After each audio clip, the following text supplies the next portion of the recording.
Hi everyone, welcome to the marathon video. एक ही video में सभी चैप्टर्स चैप्टर 1 से 12 तक क्लास 7 साइंस क्यूरियोसिटी को हम देखने वाले हैं, रिवाइज करने वाले हैं। So let us just move ahead and start with the chapter number 1, the ever evolving world of science। अब एक और चीज, जैसे कि अभी तो हम नोट्स देखने जा रहे हैं, आप नोट्स देख सकते हैं किस तरीके के हैं। अगर आप लोगों को पीडीएफ चाहिए इसकी, तो लिंक्स जो है डिस्क्रिप्शन बॉक्स में मैं प्रोवाइड कर दूंगी, वहां से जाकर आप नोट्स ले सकते हैं पीडीएफ के, क्वेश्चन प्रैक्टिस के, जैसा भी आपको चाहिए। तो एक रिव्यू आप देख लीजिए किस तरीके के नोट्स रहेंगे। तो इसमें सारे कॉन्सेप्ट्स डिटेल में रहेंगे, इंडिविजुअल चैप्टर्स की या एक साथ सभी चैप्टर्स की आप चाहते हैं तो सभी चैप्टर्स की। तो चलिए स्टार्ट करते हैं chapter 1, the ever evolving world of science. Core idea of the chapter. सबसे पहले चैप्टर का कोर आइडिया क्या है? Science is not just a collection of facts. ऐसा नहीं है कि साइंस में सिर्फ फैक्ट्स का कलेक्शन होता है। It is a process of exploring, questioning and experimenting. कोई भी चीज हो रही है तो उसको पहले एक्सप्लोर करना, कोई नई चीज के बारे में जानकारी निकालना। वो कैसे कर सकते हैं? क्वेश्चंस करके, क्वेश्चंस डाउट्स क्रिएट करके, और फिर एक्सपेरिमेंट्स करके। Science helps us understand the world we live in. जिस दुनिया में हम रहते हैं, साइंस हमें उसे समझने में मदद करती है। From very small things to very large phenomena. छोटी छोटी चीजों से लेकर कोई भी बड़ा कुछ भी हो रहा है अर्थ पे, ब्रह्मांड में, तो वो सारी चीजों को समझने में साइंस हमारी हेल्प करती है। क्यूरियोसिटी, यही जो हमारे बुक का नाम है, ये प्ले करता है एक सेंट्रल रोल किस चीज में? साइंटिफिक लर्निंग में। अगर आपको किसी चीज को जानने की इच्छा नहीं होगी तो आप ज्यादा कुछ नहीं कर सकते हैं। नाउ नेक्स्ट टॉपिक देख लेते हैं, साइंस एज अ प्रोसेस। तो प्रोसेस है साइंस। साइंस कोई एक फैक्ट या ऐसे हम नहीं कह सकते कोई एक ही चीज है। साइंस एक प्रोसेस है जो धीरे धीरे डेवलप होता है। Science is described as a way of thinking. आप सोचते कैसे हैं? सिर्फ ये नहीं कि आप मेमोराइज कैसे कर रहे हैं इन्फॉर्मेशन को, कुछ मैंने दिया या कुछ आपने पढ़ा वो सिर्फ आप रट लिए, इससे साइंस नहीं होता। आप सोचते कैसे हैं? जैसे आस्किंग क्वेश्चन, इससे एनकरेज होता है, आप क्वेश्चन करना सीखते हैं about how and why things happen, कि कोई चीज क्यों हुई है, कैसे हुई है। साइंटिफिक लर्निंग कैसे इन्वॉल्व होती है, इसमें क्या क्या चीजें इन्वॉल्व है? सबसे पहले आप ऑब्जर्व करते हैं नेचुरल वर्ल्ड को या किसी भी फिनोमिना को, फिर उसके बाद आप क्वेश्चंस पूछते हैं, फिर पैटर्न देखते हैं कि किस तरीके से कोई चीज बार बार हो रही है, then testing ideas through experiments. और जो भी आपके मन में आइडियाज आते हैं उसको आप एक्सपेरिमेंट्स के थ्रू और फिर प्रैक्टिस करते हैं, एक्सपेरिमेंट्स करते हैं, तब सॉल्यूशन इसका फाइंड आउट करते हैं। Now science is open to unknown and accepts that answer may change. Science जो है वो हमेशा ओपन रहता है अननोन चीजों के लिए, कुछ भी चेंजेस हो सकते हैं, है ना। और एंड एक्सेप्ट्स, और ये भी एक्सेप्ट करता है साइंस हमेशा दैट आंसर में चेंज, कि अभी जो हमने कंक्लूजन निकाला है, अभी जो चीजें हमने शुरू की हैं, वो आगे चल के चेंज हो सकती है अगर कोई नए डेवलपमेंट्स होते हैं तो। नाउ नेक्स्ट टॉपिक देख लेते हैं, role of curiosity in science. अगर क्यूरियोसिटी ही नहीं है, किसी चीज को जानने की इच्छा नहीं है, तो साइंस में ज्यादा कुछ आप कर नहीं सकते। क्यूरियोसिटी मोटिवेट करती है एक्सप्लोरेशन एंड डिस्कवरी में। Simple observations can lead two important scientific ideas.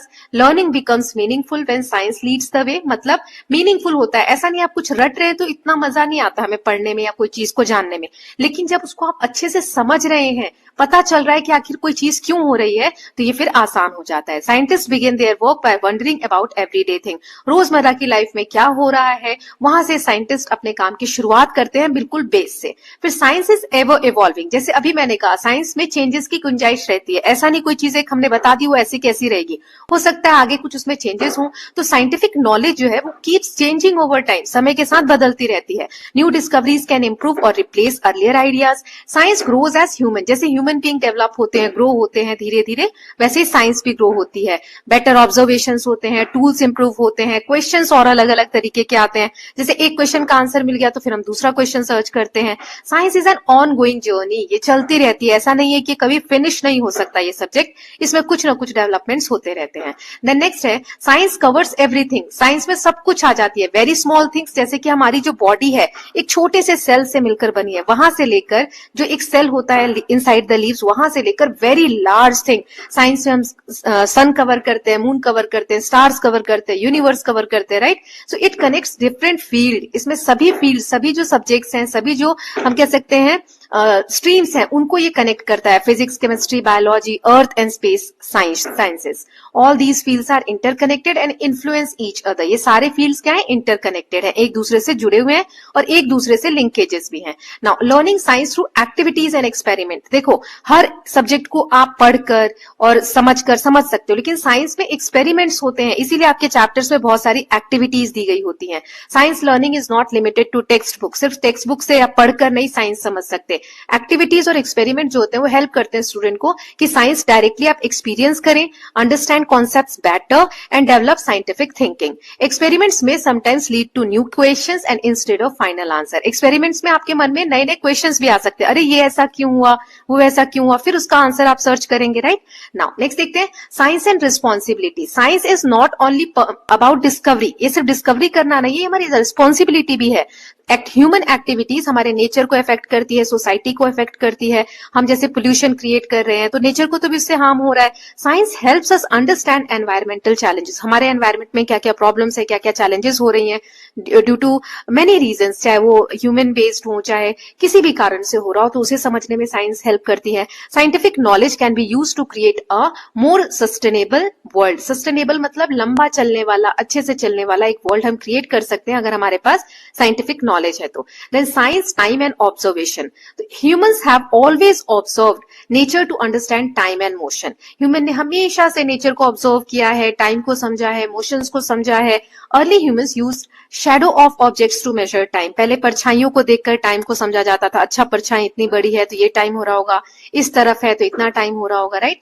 Observation of lights and shadow helped in developing early time measuring method. हम लाइट वाले चैप्टर में पढ़ेंगे कैसे लाइट शैडो को यूज करके टाइम मेजरिंग मेथड स्टार्टिंग में शुरुआत हुई। Asking question about light led to deeper understanding of nature. Light के बारे में क्वेश्चन जानकर हम नेचर के बारे में, प्रकृति के बारे में और डिटेल में जानते हैं। Now light, shadow and the universe, ये नेक्स्ट टॉपिक है। तो lights helps us see and understand our surrounding। Light से हम अपने आसपास की चीजें देख सकते हैं। शैडो जो फॉर्म होती है तब होती है जब लाइट ब्लॉक होती है किसी चीज से। Light and shadow are not limited to daily life. Earth, moon can also cast shadow. जो हमने ल्यूनर एक्लिप्स पढ़ा था, सोलर एक्लिप्स पढ़ा था, तो अर्थ और मून जैसे बड़े जो प्लैनेट्स है और जो सैटेलाइट्स है ये भी शैडो कास्ट करते हैं। ये शैडो क्या कौन सा फिनोमिना क्रिएट करते हैं? Eclipse, solar eclipse, lunar eclipse, right. Understanding light helps us understand the universe better. अगर हम लाइट के बारे में अच्छे से जानते हैं तो हम यूनिवर्स के बारे में अच्छे से जान सकते हैं। Now earth, moon and sun movement, day and night, ये डिपेंड करता है लाइट कितनी पड़ रही है सन से अर्थ के ऊपर। इस फिनोमिना को अच्छे से समझने के लिए हमें रोटेशन पढ़ना होगा अर्थ का, जो अर्थ अपने एक्सिस पे करती है। रिवोल्यूशन पढ़ना होगा मून का, जो अर्थ के अराउंड होता है, और रिवोल्यूशन पढ़ना होगा अर्थ का, जो सन के अराउंड होता है। ये मूवमेंट्स जो है इंपॉर्टेंट है अर्थ पे लाइफ पॉसिबल होने के लिए। When thinking like a scientist, scientists do not only answer questions, scientist सिर्फ आंसर नहीं करते हैं, they ask good questions. Questions होते हैं तभी इंटरेस्टिंग और मीनिंगफुल क्वेश्चन ही क्या करते हैं? इंपॉर्टेंट साइंटिफिक स्किल्स डेवलप करते हैं। क्रिएटिव थिंकिंग एनकरेज होती है साइंस लर्निंग से। There are no wrong question in science exploration. आप कुछ भी बोलो वो गलत नहीं होगा जब तक आप एक्सपेरिमेंट नहीं करो, फाइंड आउट नहीं करो, राइट। कुछ भी सोच सकते हो, क्यूरियोसिटी उसी को कहते हैं। देन अब ये चैप्टर के सभी टॉपिक्स हमने देख लिए। हर चैप्टर में मैं आपको कुछ एग्जाम से रिलेटेड इंपॉर्टेंट थिंग्स बता दूंगी ताकि आप इसमें ये देख सके कि ये गलतियां एग्जाम में नहीं करनी है। ओके, तो एग्जाम अलर्ट है। Right science as a process. Science सिर्फ कलेक्शन ऑफ फैक्ट नहीं है, साइंस क्या है? प्रोसेस है। आपको मेंशन करना होगा curiosity, observation and questioning when explaining science. ये 3 कीवर्ड्स आपको याद होने चाहिए। ये इंपॉर्टेंट है कि साइंस क्या है? एवर इवॉल्विंग है। Avoid writing definitions without explanation. सिर्फ डेफिनेशन, ये नहीं कि फैक्ट्स लिख दिया आपने, एक्सप्लेनेशन देंगे तो आपको अच्छे से मार्क्स मिलेंगे। Link science with responsibility and environment if asked. Common mistake बच्चे क्या करेंगे इस चैप्टर में से जो नहीं करनी है आपको? Science as a fixed subject नहीं, साइंस सभी सब्जेक्ट से जुड़ा हुआ है। Ignoring the role of curiosity and questioning, writing only examples without explaining ideas, mixing different topics without clarity, skipping responsibility and environmental aspects of science. आप responsibility वाला part, environmental aspects वाला part आप remove नहीं कर सकते science की study से। तो ये सारी चीजें अगर क्वेश्चंस आते हैं, वैसे इस चैप्टर से कम ही क्वेश्चंस आने वाले, but please try to at least go through once, है ना, तभी आगे चैप्टर पर पढ़िएगा। इसमें एक ओवरव्यू दिया हुआ है जो आगे के चैप्टर्स में लाइंस आप यूज कर सकते हैं। चलिए अब चैप्टर नंबर 2 देख लेते हैं। चैप्टर नंबर 2 है exploring substances, acidic, basic and neutral. चलिए स्टार्ट करते हैं। तो सबसे पहले कोर आइडिया क्या है चैप्टर का? Substances around us show different properties. हर सब्सटेंस की अलग अलग प्रॉपर्टी होती है based on their behaviour with indicators. कोई भी इंडिकेटर्स के साथ कोई सब्सटेंस कैसे बिहेव कर रहा है, सब्सटेंसेस को उसी बेसिस पे हम 3 तरीके से डिवाइड करते हैं, एसिडिक, बेसिक और न्यूट्रल। इंडिकेटर्स क्या होते हैं? इंडिकेटर्स हेल्प करते हैं आइडेंटिफाई करने में कैसा सब्सटेंस का नेचर है, nature of the substances through colour और smell. Acid and bases can neutralise each other. Acid और बेसिस अगर हम साथ में मिलाते हैं तो ये न्यूट्रलाइज हो जाते हैं, जिसकी वजह से सॉल्ट क्रिएट होता है और वाटर क्रिएट होता है। ओके, नेक्स्ट है nature are science laboratory. Nature, हमारी जो प्रकृति है, ये हमारे लिए एक लेबोरेटरी की तरह है। Nature act as laboratory where we observe changes directly. यहाँ पर हम चेंजेस डायरेक्टली देख सकते हैं रोज की लाइफ में। अगर आप देखें, जैसे फ्रूट्स हैं, सोप है, साबुन, पानी, cleaning agent show different behaviour. फल कच्चे होते हैं, फिर पकते हैं, तो ये सब क्या है, साइंस का ही तो प्रोसेस है। Observation helps us classify substances scientifically. तो अगर हम सही से ऑब्जर्व कर रहे हैं तो हम सब्सटेंसेस को अच्छे से क्लासीफाई कर सकते हैं। नाउ इंडिकेटर में हमने सबसे पहले लिटमस के बारे में पढ़ा था। लिटमस एज एन इंडिकेटर, तो लिटमस क्या है, ये एक नेचुरल सब्सटेंस होता है जो लाइकेन से हमें मिलता है। It is used N acid base indicator. Litmus में दो फॉर्म होते हैं, ब्लू लिटमस पेपर और रेड लिटमस पेपर। तो ब्लू कैसे रिएक्ट करता है, सो एसिडिक सब्सटेंस अगर होगा तो ये जो ब्लू लिटमस पेपर है ये रेड बन जाता है, और बेसिक होगा तो रेड लिटमस पेपर ब्लू बन जाता है। अगर न्यूट्रल है तो दोनों में ही कोई चेंज नहीं होगा। Do not change the colour of the litmus. Okay, now classification using litmus. Litmus के हिसाब से आपने क्लासिफिकेशन देखा था। एसिडिक सब्सटेंसेस क्या होते हैं, change blue litmus to red. Basic substances क्या होते हैं, change red litmus to blue. Neutral substances क्या होते हैं, do not affect either litmus paper, किसी को भी कोई इफेक्ट नहीं होता है। Test and touch of acids and bases. तो एसिड्स जो होते हैं सब्सटेंसेस, उनका टेस्ट कैसा होता है, सार, खट्टा होता है, एंड यूजुअली एसिडिक होते हैं। Many edible substances contain natural acid. बहुत सारे एडिबल, एडिबल मतलब क्या होते हैं, खाने योग्य। ऐसे सब्सटेंसेस जो खाने योग्य हैं उसमें नेचुरल एसिड्स पाए जाते हैं। बेसिक क्या होते हैं, स्लिपरी और सोपी होते हैं, टच करने में थोड़े से कड़वे लगते हैं, बिटर लगते हैं। Not all bitter substances are basic, लेकिन ऐसा नहीं है कि जो चीज कड़वी है वो बेसिक होगी। Testing substances is not allowed unless instructed. आपको कोई भी सब्सटेंस ऐसे टेस्ट करके और नहीं पता करना चाहिए कि बेसिक है या इंडिकेटर है। Then red rose as an indicator, मतलब करोगे नहीं टेस्ट तो पता कैसे चलेगा, लेकिन ऐसा नहीं है कुछ भी उठा के खा लेना है, गाइडेंस में होना चाहिए, है ना।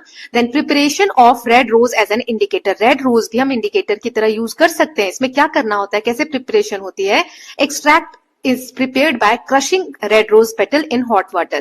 गर्म पानी में आपको जो गुलाब के फूल है उसकी पंखुड़ियां, पत्ते जो होते हैं उसको तोड़ लेना है, क्रश कर देना है। Coloured liquid obtain acts as an indicator. उसके बाद जो कलर मिलता है पानी में वो इंडिकेटर की तरह हेल्प करता है। Behaviour of red rose extract, कैसे बिहेव करते हैं रेड रोज के एक्सट्रैक्ट, तो वो देख लेते हैं। इन एसिडिक सोल्यूशन, एसिड अगर कोई चीज है तो उसका कलर कैसा हो जाएगा, रेड। बेसिक है तो ग्रीन कलर हो जाएगा, लेकिन न्यूट्रल अगर है तो कोई भी चेंज नहीं होगा। ये आपको हमेशा याद रखना है। तो इसमें कंक्लूजन क्या होगा, रेड रोज जो एक्सट्रैक्ट है वो नेचुरल एसिड बेस्ड इंडिकेटर है। इसमें डिफरेंट कलर्स होते हैं एसिड और बेसिक सब्सटेंसेस में। बेसिक है तो ग्रीन और एसिडिक है तो रेड, ठीक है। नाउ अदर नेचुरल इंडिकेटर के बारे में हमने पढ़ा था, beetroot, purple cabbage, red hibiscus, Indian blackberry, jamun, है ना। These substances can also act as acid based indicator. Now next is turmeric as an indicator. हल्दी को भी हम एज एन इंडिकेटर यूज करते हैं। तो कैसे बनाते हैं turmeric paper, turmeric paste is applied to filter paper. Turmeric का पेस्ट बना लो हल्दी का, उसको एक फिल्टर पेपर पे डाल दो, उसे सुखा दो। Dried stripes are called turmeric paper. तो जो सूख के एक पतली सी लेयर बन जाती है उसे टर्मरिक पेपर कहते हैं। ये एक इंडिकेटर की तरह वर्क करती है। जैसे बेसिक सब्सटेंसेस होंगे तो येलो टर्मरिक पेपर कैसा हो जाएगा, रेड हो जाएगा, और एसिडिक सब्सटेंसेस होंगे तो कोई कलर चेंज नहीं होगा। ये पॉइंट अच्छा, बहुत इंपॉर्टेंट है, आपको याद होना चाहिए कि जो टर्मरिक है वो एसिडिक सब्सटेंसेस में कोई चेंज नहीं करती और न्यूट्रल में भी कोई कलर चेंज नहीं होता है। देन लिमिटेशन क्या होता है टर्मरिक इंडिकेटर का, इससे हम बता नहीं सकते कि कौन सी चीज एसिडिक है या न्यूट्रल है, क्योंकि दोनों में ही देखा हमने कि कोई कलर चेंज नहीं हो रहा है ना। So it is useful only for identifying basic. सिर्फ बेसिक को हम बता सकते हैं, क्योंकि बेसिक सब्सटेंसेस में येलो का क्या कलर हो जाता है, येलो टर्मरिक पेपर का रेड हो जाता है, और एसिडिक में नो चेंज, न्यूट्रल में no change. Okay, now next देखते हैं। फिर हमने पढ़ा था ओलाफैक्टरी इंडिकेटर्स। ये कौन से होते हैं, substances who smell changes in acidic और बेसिक कंडीशन। जब एसिड कंडीशन हो या बेसिक कंडीशन हो, इनकी स्मेल चेंज हो जाती है। जैसे अनियन का हमने एग्जांपल देखा था, अनियन जो है वो चेंज हो जाता है बेसिक मीडियम में, no smell change in acidic medium. अगर एसिडिक कोई चीज है तो स्मेल चेंज नहीं होगी अनियन की, और बेसिक मीडियम है तो अनियन का जो स्मेल है वो चेंज हो जाता है। तो इससे हम पता लगा सकते हैं कि कोई भी सब्सटेंस जो है एसिडिक है या बेसिस है। Then what happen when acids mix with bases, दोनों को मिला देते हैं तो क्या होता है, न्यूट्रलाइजेशन रिएक्शन होता है। इसी में when an acid reacts with base both loss their properties, दोनों की जो प्रॉपर्टीज हैं, जो दोनों में एक खासियत है, वो दोनों ही खत्म हो जाती है, और रिएक्शन से क्या बनता है, सॉल्ट, वाटर और हीट। तो ये जनरल रिएक्शन है, एसिड प्लस बेस मिलते हैं तो इसमें सॉल्ट, वाटर और हीट जनरेट होती है। ओके, तो ये इक्वेशन आपको आनी चाहिए। ओके, नाउ नेक्स्ट देखते हैं। न्यूट्रलाइजेशन जो अभी हमने पढ़ा, एसिड और बेसिस दोनों को मिला दिया, तो डेली लाइफ में आप कहाँ देखते हैं, जैसे एंट बाइट, चींटी अगर काट ले तो चींटी के काटने से हमारे स्किन के अंदर फॉर्मिक एसिड चला जाता है, जिसकी वजह से हमें जलन होती है। अगर उसके ऊपर आप बेकिंग सोडा रगड़ लो, लगा लो, जो कि बेस होता है, तो न्यूट्रलाइजेस द एसिड, वो इस फॉर्मिक एसिड को न्यूट्रलाइज कर देगी और आपकी स्किन में जो इरिटेशन है वो नहीं होगी। फिर ऐसे ही दूसरा हो गया एसिडिक एसिड। इसमें क्या होता है, excess use of fertiliser, soil में खाद, जो किसान होते हैं वो मिट्टी में बहुत ज्यादा अगर खाद फर्टिलाइजर्स डालते हैं तो एसिडिक हो जाती है सॉइल। तो इसके लिए लाइम बेस, चूना अगर मिलाया जाए जो कि बेस होता है लाइम, तो उसके बाद क्या होता है, सॉइल को ट्रीट किया जाता है, वो न्यूट्रलाइज हो जाती है। देन बेसिक सॉइल, अगर बेसिक सॉइल है, सॉइल में बेसिक मात्रा ज्यादा है, तो उसमें ऑर्गेनिक मैटर, कंपोस्ट डाला जाता है, ऑर्गेनिक मैटर से एसिड रिलीज होता है और बेसिक और एसिड मिलके क्या कर देते हैं, न्यूट्रलाइज कर देते हैं बेस को। इंडस्ट्रियल वेस्ट जो होता है, अब नेक्स्ट टॉपिक है, इसमें एसिडिक वेस्ट बहुत ज्यादा रिलीज किया जाता है वाटर में, पानी में।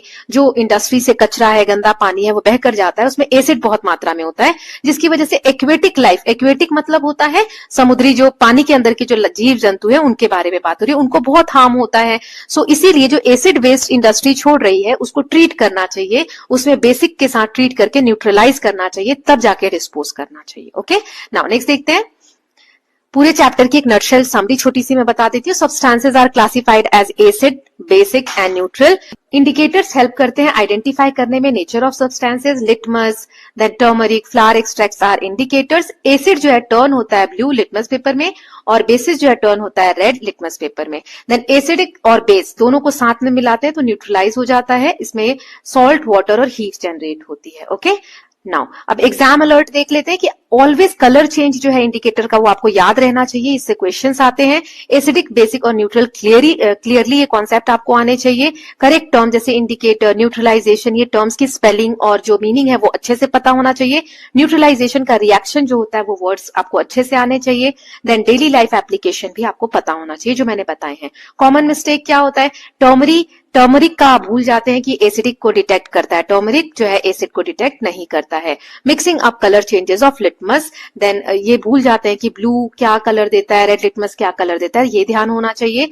ये मिस्टेक्स हैं कॉमन जो आप लोग करते हैं। Writing examples without explaining the concepts को एक्सप्लेन भी करना होता है। Forgetting heat is release during neutralisation. Confusing acidic soil treatment with basic soil treatment. So यहाँ पर ये जो पॉइंट्स है कि न्यूट्रलाइजेशन में हीट भी रिलीज होती है, आप सिर्फ वाटर और सॉल्ट लिख देते हैं, हीट भूल जाते हैं, ये भी आएगा। और आप एसिडिक सॉइल ट्रीटमेंट और बेसिक सॉइल ट्रीटमेंट में कंफ्यूज होते हैं, तो ये चीजों पे आप ध्यान दीजिएगा जो मैंने अभी नोट्स में बताया। ओके, तो हमने 2 चैप्टर अभी तक कवर कर लिए हैं। कैसा लगा आप लोगों को प्लीज कमेंट सेक्शन में लिखिए, लाइक करिए वीडियो को, बताइए कैसा लग रहा है ना। और सभी चैप्टर के क्वेश्चन प्रैक्टिस एक ही वीडियो में चाहिए, तो उसके लिए भी प्लीज मैसेज करिएगा, बाद में आप लोग भूल जाते हैं। चैप्टर 3 देखते हैं, electricity circuits and there components. So let us just start with the core idea of the chapter. Core idea क्या है चैप्टर का, electricity is a form of energy. Electricity energy का ही एक फॉर्म है जिसमें it is use in almost every aspect of daily life. Daily life में बहुत ज्यादा मात्रा में हम इलेक्ट्रिसिटी को हर जगह पर यूज होती है। Electric devices work only when electric current flows through a complete circuit. अगर सर्किट कंप्लीट होगा तभी जाके इलेक्ट्रिसिटी जो है फ्लो होती है as a current. Different components होते हैं इलेक्ट्रिक सर्किट के, जैसे सेल हो गए, बल्ब्स हो गए, वायर्स हो गए, स्विचेस हो गए।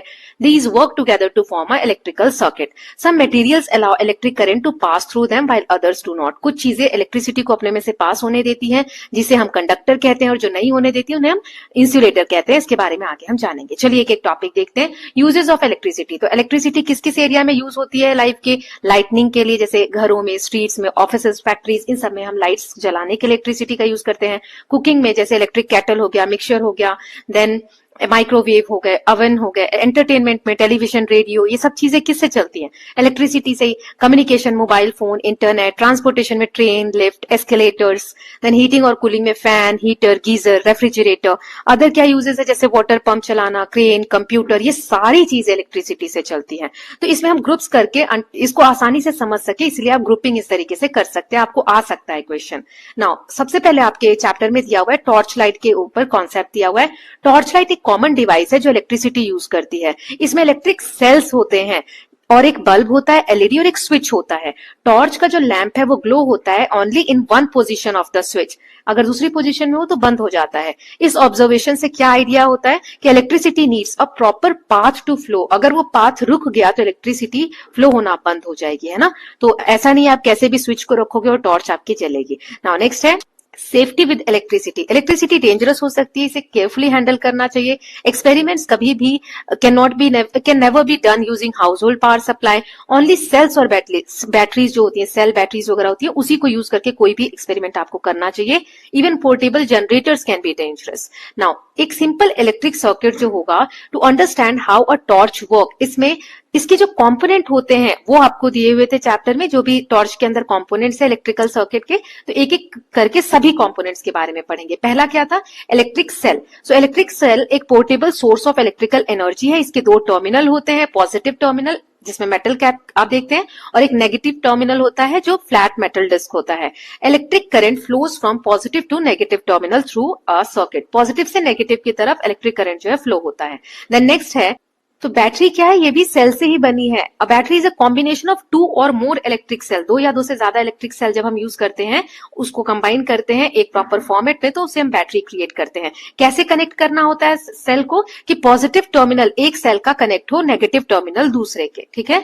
अब बैटरी प्रोवाइड्स, बैटरी से क्या मिलती है? हमें ज्यादा समय तक एनर्जी मिल सकती है, more energy than a single cell, एक सिंगल सेल के कंपेरिजन में ज्यादा एनर्जी मिलती है।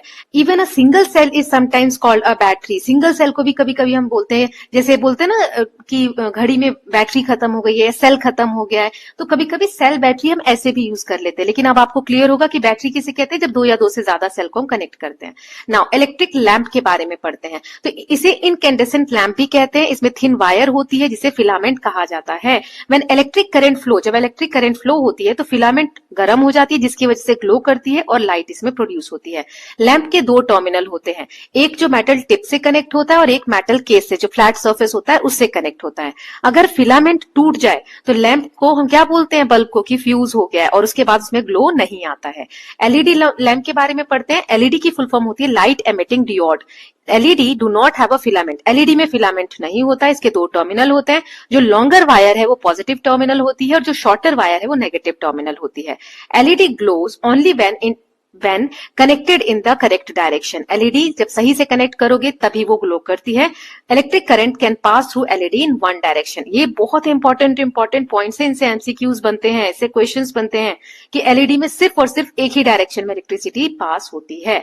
Now making a lamp glow, कैसे एक लैंप को आप ग्लो कर सकते हैं? A lamp glows only when one terminal of lamp is connected to one terminal of cell, lamp और सेल के टर्मिनल सही से प्रॉपरली कनेक्टेड है तभी लैंप ग्लो करता है, और दूसरा टर्मिनल जो है दूसरे से कनेक्ट होना चाहिए। Different arrangements were tested, lamp glows only in those arrangements when circuit is complete, circuit complete होगा तभी लैंप ग्लो करेगा।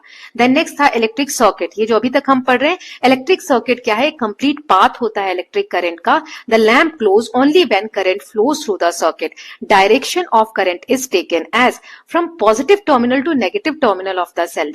करंट का डायरेक्शन क्या होता है? पॉजिटिव टर्मिनल से नेगेटिव टर्मिनल। इनकैंडेसेंट लैंप में polarity does not matter as long as the circuit is complete, तो जो इनकैंडेसेंट लैंप होते हैं उसमें सर्किट मैटर करता है कि सर्किट कंप्लीट है कि नहीं, तभी जाके इनकैंडेसेंट लैंप जो होते हैं वो ग्लो करते हैं।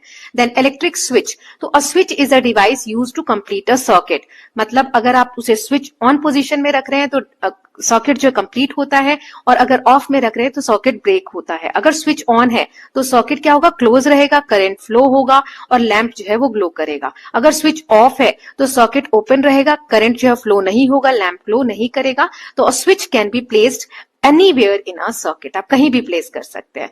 देन सर्किट का डायग्राम, आप circuit diagrams are drawings that represent electrical circuits, इसमें सिंबल यूज करके हम डायग्राम क्रिएट करते हैं सर्किट का। Electric cell, battery, electric lamp, LED, switch on off, wire, इन ये सिंबल्स जो दिए हुए थे आपकी बुक में मैंने यहाँ दे दिए, ये यूज होते हैं। यूजिंग सिंबल्स मेक सर्किट, इसमें इन्हीं सिंबल्स को यूज करके इजियर वे में ड्रॉ करके और आप एक सर्किट कंप्लीट कर सकते हैं, बनाकर दिखा सकते हैं।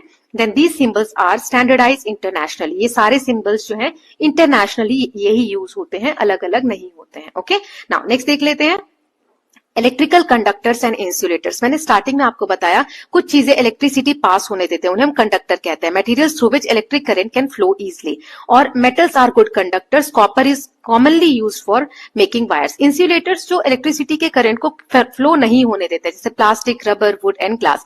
Insulators are use to cover wires, prevent electric shock. Now safety note यहाँ पर आपका क्या रहेगा कि ह्यूमन बॉडी, हमारी जो बॉडी है वो कंडक्टर होती है। अगर आप इलेक्ट्रिसिटी टच करेंगे तो आपको करंट लगेगा। हमारी जो बॉडी रही है वो कंडक्टर की तरह बिहेव करती है। इलेक्ट्रिक शॉक की वजह से सीरियस इंजरीज हो सकती है, इवन डेथ भी हो सकती है। इसीलिए स्विचेस और प्लग को गीले हाथों से नहीं छूना चाहिए। हमें डैमेज वायर और अप्लायंस, हमें डैमेज वायर या अप्लायंसेस जो है उन्हें यूज नहीं करना चाहिए। नाउ एसी और डीसी, ये दो चीजें आप सुनते हैं तो इलेक्ट्रिसिटी जो है वो सेल और बैटरीज में डायरेक्ट करंट होती है, डीसी बोलते हैं इसे। और जो वॉल सॉकेट्स में होती है, स्विचेस वगैरह में जो आप ऑन ऑफ करते हैं, उसमें एसी होता है, ऑल्टरनेटिंग करंट होता है। AC can operate large appliances, AC में हम बड़े अप्लायंसेस को कनेक्ट कर सकते हैं। नटशेल में समरी देख लेते हैं चैप्टर की। Electric cell is a source of electrical energy. Battery दो या दो से ज्यादा सेल मिलाकर बनती है। सर्किट कंप्लीट होना चाहिए तभी करंट फ्लो होता है। स्विच जो है वो कंट्रोल करता है flow of current. LED glow होती है only in one direction. Circuit diagrams use standard symbols. Metals are conductor, plastics and rubbers are insulators. Okay, so these are the topics which we have to cover now. अब देख लेते हैं कि exam में क्या चीजें आपको याद होनी चाहिए। Complete circuit when explaining glowing of a bulb, mention direction of current correctly, ये अच्छे से याद होना चाहिए। एलईडी की पोलैरिटी क्या है वो आपको पता होनी चाहिए, जो मैंने अच्छे से बताया था कि बहुत इंपॉर्टेंट कॉन्सेप्ट है। यूज करेक्ट सिंबल्स इन सर्किट डायग्राम, सिंबल्स वगैरह अच्छे से आने चाहिए, मैच दैम आ जाता है, फिल इन द ब्लैंक्स आ जाते हैं। और कंडक्टर और इंसुलेटर के बीच में डिफरेंसेस आपको अच्छे से आने चाहिए। कॉमन मिस्टेक बच्चे क्या करते हैं कि switch is the source of electricity. नहीं, स्विच इलेक्ट्रिसिटी का सोर्स नहीं है, स्विच सिर्फ ऑन ऑफ का सोर्स है जो इलेक्ट्रिसिटी को फ्लो होने देता है, ये रोकता है। पोलैरिटी अगर आप भूल जाते हैं कनेक्टिंग एलईडी में तो ये बहुत इंपॉर्टेंट कॉन्सेप्ट है, तो आपके मार्क्स कटते हैं यहाँ पर। रॉन्ग सर्किट सिंबल्स ड्रॉ करते हैं बच्चे। Mixing up conductor and insulator, example mix कर देते हैं। Ignoring safety points in answers, ठीक है, तो ये आपको पॉइंट्स जो है ध्यान में रखने हैं। अब चैप्टर नंबर 4 देख लेते हैं। सो चैप्टर 4 है the world of metals and non metals. तो कोर आइडिया देखते हैं चैप्टर का। Metals around us show different properties. Metal में अलग अलग प्रॉपर्टीज होती है, इन्हीं प्रॉपर्टीज के बेसिस पे हम सब्सटेंसेस को क्लासिफाई करते हैं मेटल्स और नॉन मेटल्स में। Metals and non metals react करते हैं differently in air and water. इनकी जो प्रॉपर्टी है डिसाइड करती है their uses in everyday life. Now introduction है iron smith and metal. Iron smith जो है बनाते हैं टूल्स जैसे pan, bucket, tongs, spades, axes etcetera. Iron is heated, लोहे को गर्म किया जाता है, उसे बीट किया जाता है और शेप दिया जाता है। दिस शोज कि आयरन क्या है, इसे हम फ्लैट कर सकते हैं बिना तोड़े हुए। आयरन की शीट बन जाएगी लेकिन लोहा जो है टूटेगा नहीं।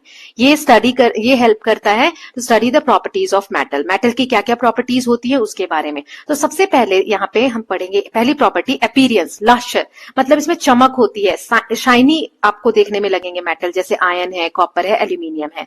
ये जो मेटेलिक लस्टर है इसी की वजह से शाइन आती है। नॉन मेटल्स जैसे कोल, सल्फर, वुड, ये नॉन लस्टरस होते हैं, इनमें चमक नहीं होती है। लस्टर से हम आइडेंटिफाई करते हैं मेटल्स को। सेकेंड इनकी प्रॉपर्टीज है मेलिएबिलिटी। मेलिएबिलिटी मतलब क्या होता है कि आप जैसे अभी मैंने बताया कि लोहे को अगर हम बीट करते हैं तो टूटता नहीं है ना, शीट में चेंज हो जाता है। So malleability is the property of by which a material can be beaten into thin sheet. Metal जैसे आयरन, कॉपर, एल्यूमिनियम, इन्हें हम फ्लैटन कर सकते हैं when hammered. Then non-metals like coal and sulfur break into pieces. कोयला वगैरह तो टूट जाता है अगर उसके ऊपर आप प्रेशर अप्लाई कर रहे हो तो, राइट। वुड जो है, लकड़ी जो ना तो फ्लैटन होती है ना टूटती है। Gold, silver are most malleable metals, तभी तो इनके गहने, ज्वेलरी इतनी बारीकी से बनाए जा सकते हैं क्योंकि मेलिएबल, इनको कैसे भी मोड़ा जा सकता है। Aluminium foil, silver foil are example of malleability. Aluminium foil देखते हो कितनी थिन शीट होती है जिसमें आपकी रोटी जिसमें आपकी मम्मी रोटी वगैरह लपेट के देती है लंच में, राइट। सो एल्यूमिनियम फॉइल, इसीलिए एल्यूमिनियम क्या है, मेटल है, बहुत ज्यादा मेलिएबिलिटी होती है। नाउ नेक्स्ट है special point, not all metals are hard. सारे मेटल्स हार्ड नहीं होते, जैसे सोडियम एंड पोटेशियम, ये वेरी सॉफ्ट मेटल होते हैं। मर्क्यूरी तो ऐसा मेटल है जो लिक्विड फॉर्म में रहता है रूम टेम्परेचर पे, ठीक है। तो सभी मेटल्स हार्ड होते हैं क्या, नहीं होते हैं। अब नेक्स्ट हम प्रॉपर्टी पढ़ेंगे डक्टिलिटी। डक्टिलिटी मतलब इसको हम चेंज कर सकते हैं मटेरियल को। It can be drawn into a thin wire, पतली से वायर में भी चेंज कर सकते हैं, जैसे कॉपर, एल्यूमिनियम। तभी तो वायर के अंदर, प्लास्टिक के अंदर क्या आप देखते होंगे, कॉपर की, एल्यूमिनियम की वायर होती है। So metal wire electric wiring में, ऑर्नामेंट्स में, म्यूजिकल इंस्ट्रूमेंट्स में यूज होते हैं। Gold is highly ductile. Coal और सल्फर जो है डक्टाइल नहीं है ना। देन नेक्स्ट है सोनोरिटी। सोनोरिटी मतलब साउंड से रिलेटेड। मेटल में साउंड प्रोड्यूस होती है, रिंगिंग साउंड आती है, ये इस प्रॉपर्टी को क्या कहते हैं, sonority. Sonority, example metal bell, metal spoon, metal coin, चम्मच वगैरह गिर जाए, थाली गिर जाए या थाली टकरा जाए एक बर्तन दूसरे बर्तन से, तो एक आवाज क्रिएट होती है जिसे सोनोरिटी कहते हैं।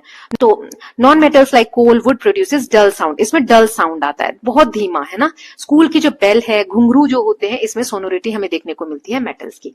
नाउ नेक्स्ट है कंडक्शन ऑफ हीट। मेटल्स जो है अलाउ करते हैं हीट को पास होने के लिए थ्रू देम, कि उनमें से पास हो जाए, इसीलिए मेटल क्या है, गुड कंडक्टर ऑफ हीट है, और वुड क्या है, पुअर कंडक्टर ऑफ हीट है। मेटल के बर्तन इसीलिए बनाए जाते हैं क्योंकि उनसे जल्दी से हीट उसमें पास होती है और खाना जो है अच्छे से कुक हो पाता है। हैंडल्स जो होते हैं वेसल के, इसीलिए ऐसी चीजों के बने होते हैं प्लास्टिक और वुड के, जो पुअर कंडक्टर है हीट के, जो हीट को पास नहीं होने देते, और हम टच करें तो हमें बर्न्स ना हो, हमें जले नहीं, और हम आसानी से कैरी कर सके बर्तन को। देन कंडक्शन ऑफ इलेक्ट्रिसिटी, मतलब मेटल्स जैसे कि कॉपर, आयरन, एल्यूमिनियम, ये अलाउ करते हैं इलेक्ट्रिसिटी को पास होने के लिए, इन्हें गुड कंडक्टर ऑफ इलेक्ट्रिसिटी कहा जाता है। जैसे कि मटेरियल है रबर, प्लास्टिक, वुड, ग्लास, ये अलाउ नहीं करते हैं, इन्हें पुअर कंडक्टर ऑफ इलेक्ट्रिसिटी कहा जाता है। इसीलिए इलेक्ट्रिशियन के टूल्स आप देखेंगे, जैसे पेचकस वगैरह होता है, आगे तो उसमें रहेगा लोहा, स्टील जो भी है, लेकिन पीछे उसमें प्लास्टिक का हैंडल रहता है सेफ्टी पर्पज से, क्योंकि प्लास्टिक क्या है, बैड कंडक्टर ऑफ इलेक्ट्रिसिटी है, इससे इलेक्ट्रिसिटी पास नहीं हो पाती है। देन नेक्स्ट देख लेते हैं effect of air and water on metal. ये हमने पढ़ा था कि आयन का सबसे पहले देखा था, आयन में इफेक्ट होता है रस्टिंग, जंग लग जाती है। Ion objects develop a brown layer, इसमें एक ब्राउन लेयर डेवलप हो जाती है जब नमी में हम उसे छोड़ दें, हवा में छोड़ दें जहां पर नमी हो, और ये जो ब्राउन डिपोजिट है इसे हम रस्ट कहते हैं, जंग कहते हैं। Rusting occurs only when, rusting कभी भी ऐसी नहीं होगी कि सिर्फ हवा है और पानी नहीं है, जब दोनों चीजें होंगी, नमी होगी तभी जाके, मॉइस्चर होगा तभी जाके रस्टिंग होती है। Rusting weakens ion object, rusting की वजह से लोहे की चीजें जो है खराब हो जाती है। देन नेक्स्ट हमने कंक्लूजन, एक एक्सपेरिमेंट किया था चैप्टर में कि ड्राई एयर अगर अकेला हम ले तो क्या रस्टिंग होगा, नहीं। वाटर अलोन, नहीं। एयर और वाटर दोनों होंगे तो रस्ट फॉर्म होता है। तो rusting is a type of corrosion, corrosion मतलब चीज खराब हो जाती है रस्टिंग की वजह से। तो हम रस्टिंग को कैसे प्रिवेंट कर सकते हैं, इसीलिए लोहे के दरवाजे खिड़की आप देखते हैं पेंट किया जाता है, पेंट से ऊपरी सतह जो होती है लोहे की कवर हो जाती है, तो हवा और पानी उस पर रिएक्ट नहीं करता। या ऑयलिंग, ग्रीसिंग, गैल्वनाइजेशन, गैल्वनाइजेशन में क्या होता है कि आयन के ऊपर एक लेयर चढ़ा दी जाती है जिंक की, जिसकी वजह से रस्टिंग रुक जाती है। ओके, नाउ फैसिनेटिंग फैक्ट, एक हमने देखा था कि आयरन पिलर है एक दिल्ली में जो 1600 साल पुराना है, लेकिन अभी भी उसमें रस्ट नहीं है। It shows advance ancient metal technology. Then effect of air and water on other metal, तो अभी हमने आयरन पे देखा। मैग्नीशियम में क्या होता है, मैग्नीशियम को जैसे ही एयर में हम लेके जाते हैं तो उसे जब जलाओगे तो एक ब्राइट व्हाइट फ्लेम होती है। मैग्नीशियम जो है एयर में बर्न हो जाता है with a bright white flame. It forms magnesium oxide. जलने के बाद इसमें क्या बनता है, मैग्नीशियम ऑक्साइड। मैग्नीशियम ऑक्साइड जो है बेसिक नेचर का होता है। Metal oxides are generally basic, metal के जो ऑक्साइड्स होते हैं वो जनरली क्या होते हैं, बेसिक होते हैं। देन सोडियम, अब इसका हम जानते हैं, तो सोडियम जैसे ही एयर या वाटर में आप रखोगे तो विग्रसली बहुत तेज रिएक्ट करता है, इसीलिए सोडियम को केरोसिन के अंदर रखा जाता है, इसे ताकि इसे प्रिवेंट किया जा सके एयर और मॉइस्चर के कांटेक्ट में ना आए। Then substances that behave differently from metals, metal से जो अलग होते हैं, जैसे सल्फर, सल्फर एयर में बर्न हो जाता है to form sulphur dioxide. Sulphur dioxide dissolve हो जाता है पानी में to form acidic solution. Sulphur does not react with water directly, मतलब वाटर के साथ डायरेक्टली सल्फर रिएक्ट नहीं करेगा, लेकिन सल्फर डाइऑक्साइड जो है जो एयर में बनता है तो वो रिएक्ट करता है पानी के साथ, तो पानी एसिडिक सॉल्यूशन क्रिएट करता है। देन नॉन मेटल्स के बारे में पढ़ते हैं। नॉन मेटल्स डल होते हैं, मतलब शाइनी नहीं होते, सॉफ्ट होते हैं। ब्रिटल, ब्रिटल यानी टूट जाते हैं अगर उस पर आप जोर से मारोगे हथौड़ी से या किसी चीज से। नॉन मेलिएबल होते हैं, मतलब उनको मोड़ा नहीं जा सकता, शीट में कन्वर्ट नहीं किया जा सकता। डक्टाइल नहीं होते, वायर जैसा नहीं बनाया जा सकता। नॉन सोनरस होते हैं, साउंड बहुत कम या बिल्कुल भी नहीं आती है। They are poor conductor of heat and electricity, इनसे हीट और इलेक्ट्रिसिटी भी जल्दी अच्छे से पास नहीं होती, इसलिए पुअर कंडक्टर्स होते हैं। ऑक्साइड्स जो नॉन मेटल के होते हैं वो एसिडिक होते हैं, इस लाइन को ध्यान से पढ़ो। Oxides of non metals are acidic, और यहां हमने क्या देखा था, ऑक्साइड्स ऑफ मेटल्स आर, देखो metal oxides are generally basic, ये कंपैरिजन में आ जाएगा या ट्रू फॉल्स आएगा तो यहाँ पे गलत नहीं होना चाहिए। मतलब मेटल के ऑक्साइड बेसिक होते हैं, MB याद रख लो, metal basic, non metal acidic. Okay, non metal acidic. Now अब एलिमेंट्स समझते हैं। मेटल्स और नॉन मेटल्स ये सारे जो मिलकर जिन चीजों से बने उन्हें हम एलिमेंट्स कहते हैं। Elements can not be broken into simpler substances. मान लो एक घर है, तो घर को एक ईंट से शुरू किया गया होगा, एक एक ईंट जोड़कर घर या एक दीवार की बात करो तो एक दीवार रेडी हुई होगी। तो एक दीवार जो है वो क्या है, मेटल और नॉन मेटल है। एक ईंट अगर आप एग्जाम्पल लो, ईंट को भी छोटे छोटे मिट्टी के कण से ईंट बनी होगी, उस मिट्टी का सबसे छोटा कण जिसको और ज्यादा ना तोड़ा जा सके वो क्या कहलाता है? एलिमेंट कहलाता है। तो एलिमेंट को और ज्यादा सिंपलर सब्सटेंसेस में हम नहीं तोड़ सकते। अभी तक जितने एलिमेंट्स हम जानते हैं उनके नंबर्स 118 है। एलिमेंट्स जो है बेसिक बिल्डिंग ब्लॉक है मैटर का, किसी भी मैटर का बिल्डिंग ब्लॉक है, वही से शुरुआत होती है। छोटे छोटे मिट्टी के कण बन के थोड़ी ज्यादा मिट्टी बनी होगी, फिर मिट्टी बनने से उसे हमने इकट्ठा किया, ईंट बनाई, ईंट से दीवार बनाई। सबसे बेसिक जो छोटी सी रेत के कण से भी बहुत बहुत बहुत छोटी, उसे क्या कहते हैं? एलिमेंट, जिसको हम फर्दर डिवाइड नहीं कर सकते। Now, are non metals essential in everyday life? क्या नॉन मेटल्स हमारी लाइफ में जरूरी है? यस। ऑक्सीजन देखो नॉन मेटल है, इसके बिना तो हम सांस ही नहीं ले सकते, जीवन ही पॉसिबल नहीं है। Carbon is essential for life form, nitrogen is used as a fertiliser, chlorine is used in water purification, iodine is used as an antiseptic. तो ये सारे क्या है? नॉन मेटल्स के यूज है जो एवरीडे लाइफ में हम यूज करते हैं। नाउ अब हम देख लेते हैं इन अ नटशेल, समरी देख लेते हैं। Metals are lustrous, metal lustrous होते हैं, शाइनी होते हैं, मेलिएबल होते हैं, डक्टाइल होते हैं, सोनरस होते हैं। मेटल्स हीट और इलेक्ट्रिसिटी कंडक्ट करते हैं। नॉन मेटल्स लैक करते हैं ये सारी properties. Rusting is a corrosion of iron. Both metals and non-metals are essential in life. Exam alerts में write clear definition of malleability, ductility and sonority, तो ये कॉन्सेप्ट्स आपको याद होने चाहिए। कंडीशन ऑफ रस्टिंग के लिए एयर वाटर दोनों जरूरी है, ये याद होना चाहिए। स्टेट नेचर ऑफ ऑक्साइड्स की मेटल बेसिक और नॉन मेटल एसिडिक क्रिएट करते हैं ऑक्साइड्स, ये आपको याद होना चाहिए। और use example only when asked, जब एग्जाम्पल्स पूछते हैं तब आपको एग्जाम्पल्स भी देने चाहिए। देन कॉमन मिस्टेक बच्चे क्या कहते हैं कि सारे मेटल्स हार्ड होते हैं। मैंने आपको एग्जाम्पल बताए थे दो या तीन की हार्ड नहीं होते हैं सारे। Then forgetting mercury is liquid, है ना, मर्करी क्या है? लिक्विड है। Mixing rusting and iron, writing wood as a non metal elements, confusing conductor of heat with electricity. देखो हीट और इलेक्ट्रिसिटी के कंडक्टर दोनों अलग हैं, तो इसमें कंफ्यूज नहीं होना है। ये पिछले चैप्टर में भी पढ़ा था और इस चैप्टर में भी, इसीलिए जब एक साथ हम रिविजन करते हैं तो बहुत सारी चीजें हमारी क्लियर होती चली जाती है। तो आई होप ये चैप्टर आपको अच्छे से समझ में आया होगा। कमेंट करिए, बताइए कैसा लग रहा है अभी तक, और कौन कौन बच्चे यहाँ तक रुके हुए हैं। सिर्फ यस टाइप करिए, तो यस टू लिखना, मतलब सेकेंड बार मैम ने पूछा यहाँ तक हम लोग रुके हुए हैं, ठीक है। चलिए अब चैप्टर नंबर 5 देख लेते हैं। चैप्टर 5 है हमारा changes around us, physical and chemical changes. चलिए इसका कोर आइडिया देख लेते हैं चैप्टर का। चेंजेस हमारे हर तरफ रोज हो रहे हैं, हर वक्त होते रहते हैं। Some changes affect only the appearance of substance, मतलब कुछ चेंजेस ऐसे होते हैं जो सब्सटेंसेस के लुक में चेंज कर देते हैं, लेकिन कुछ ऐसे होते हैं जो सब्सटेंस को एक नया रूप, मतलब नया बना देते हैं। वो पुराना सब्सटेंस नहीं रह जाता, बिल्कुल ही चेंज कर देते हैं। तो इन्हीं चेंजेस के हिसाब से दो तरीके के चेंजेस होते हैं, मतलब इन्हीं तरीकों से physical changes, chemical changes. Changes जो है कुछ ऐसे हैं कैन ऑल्सो बी रिवर्सिबल, जो रिवर्स हो सकते हैं, उन्हें दोबारा हम पहले फॉर्म में ला सकते हैं। कुछ इरिवर्सिबल होते हैं, कुछ डिजायरेबल होते हैं, कुछ अनडिजायरेबल होते हैं, कुछ चेंजेस स्लो होते हैं, कुछ चेंजेस फास्ट होते हैं। यही पूरे चैप्टर में हमने समझा है।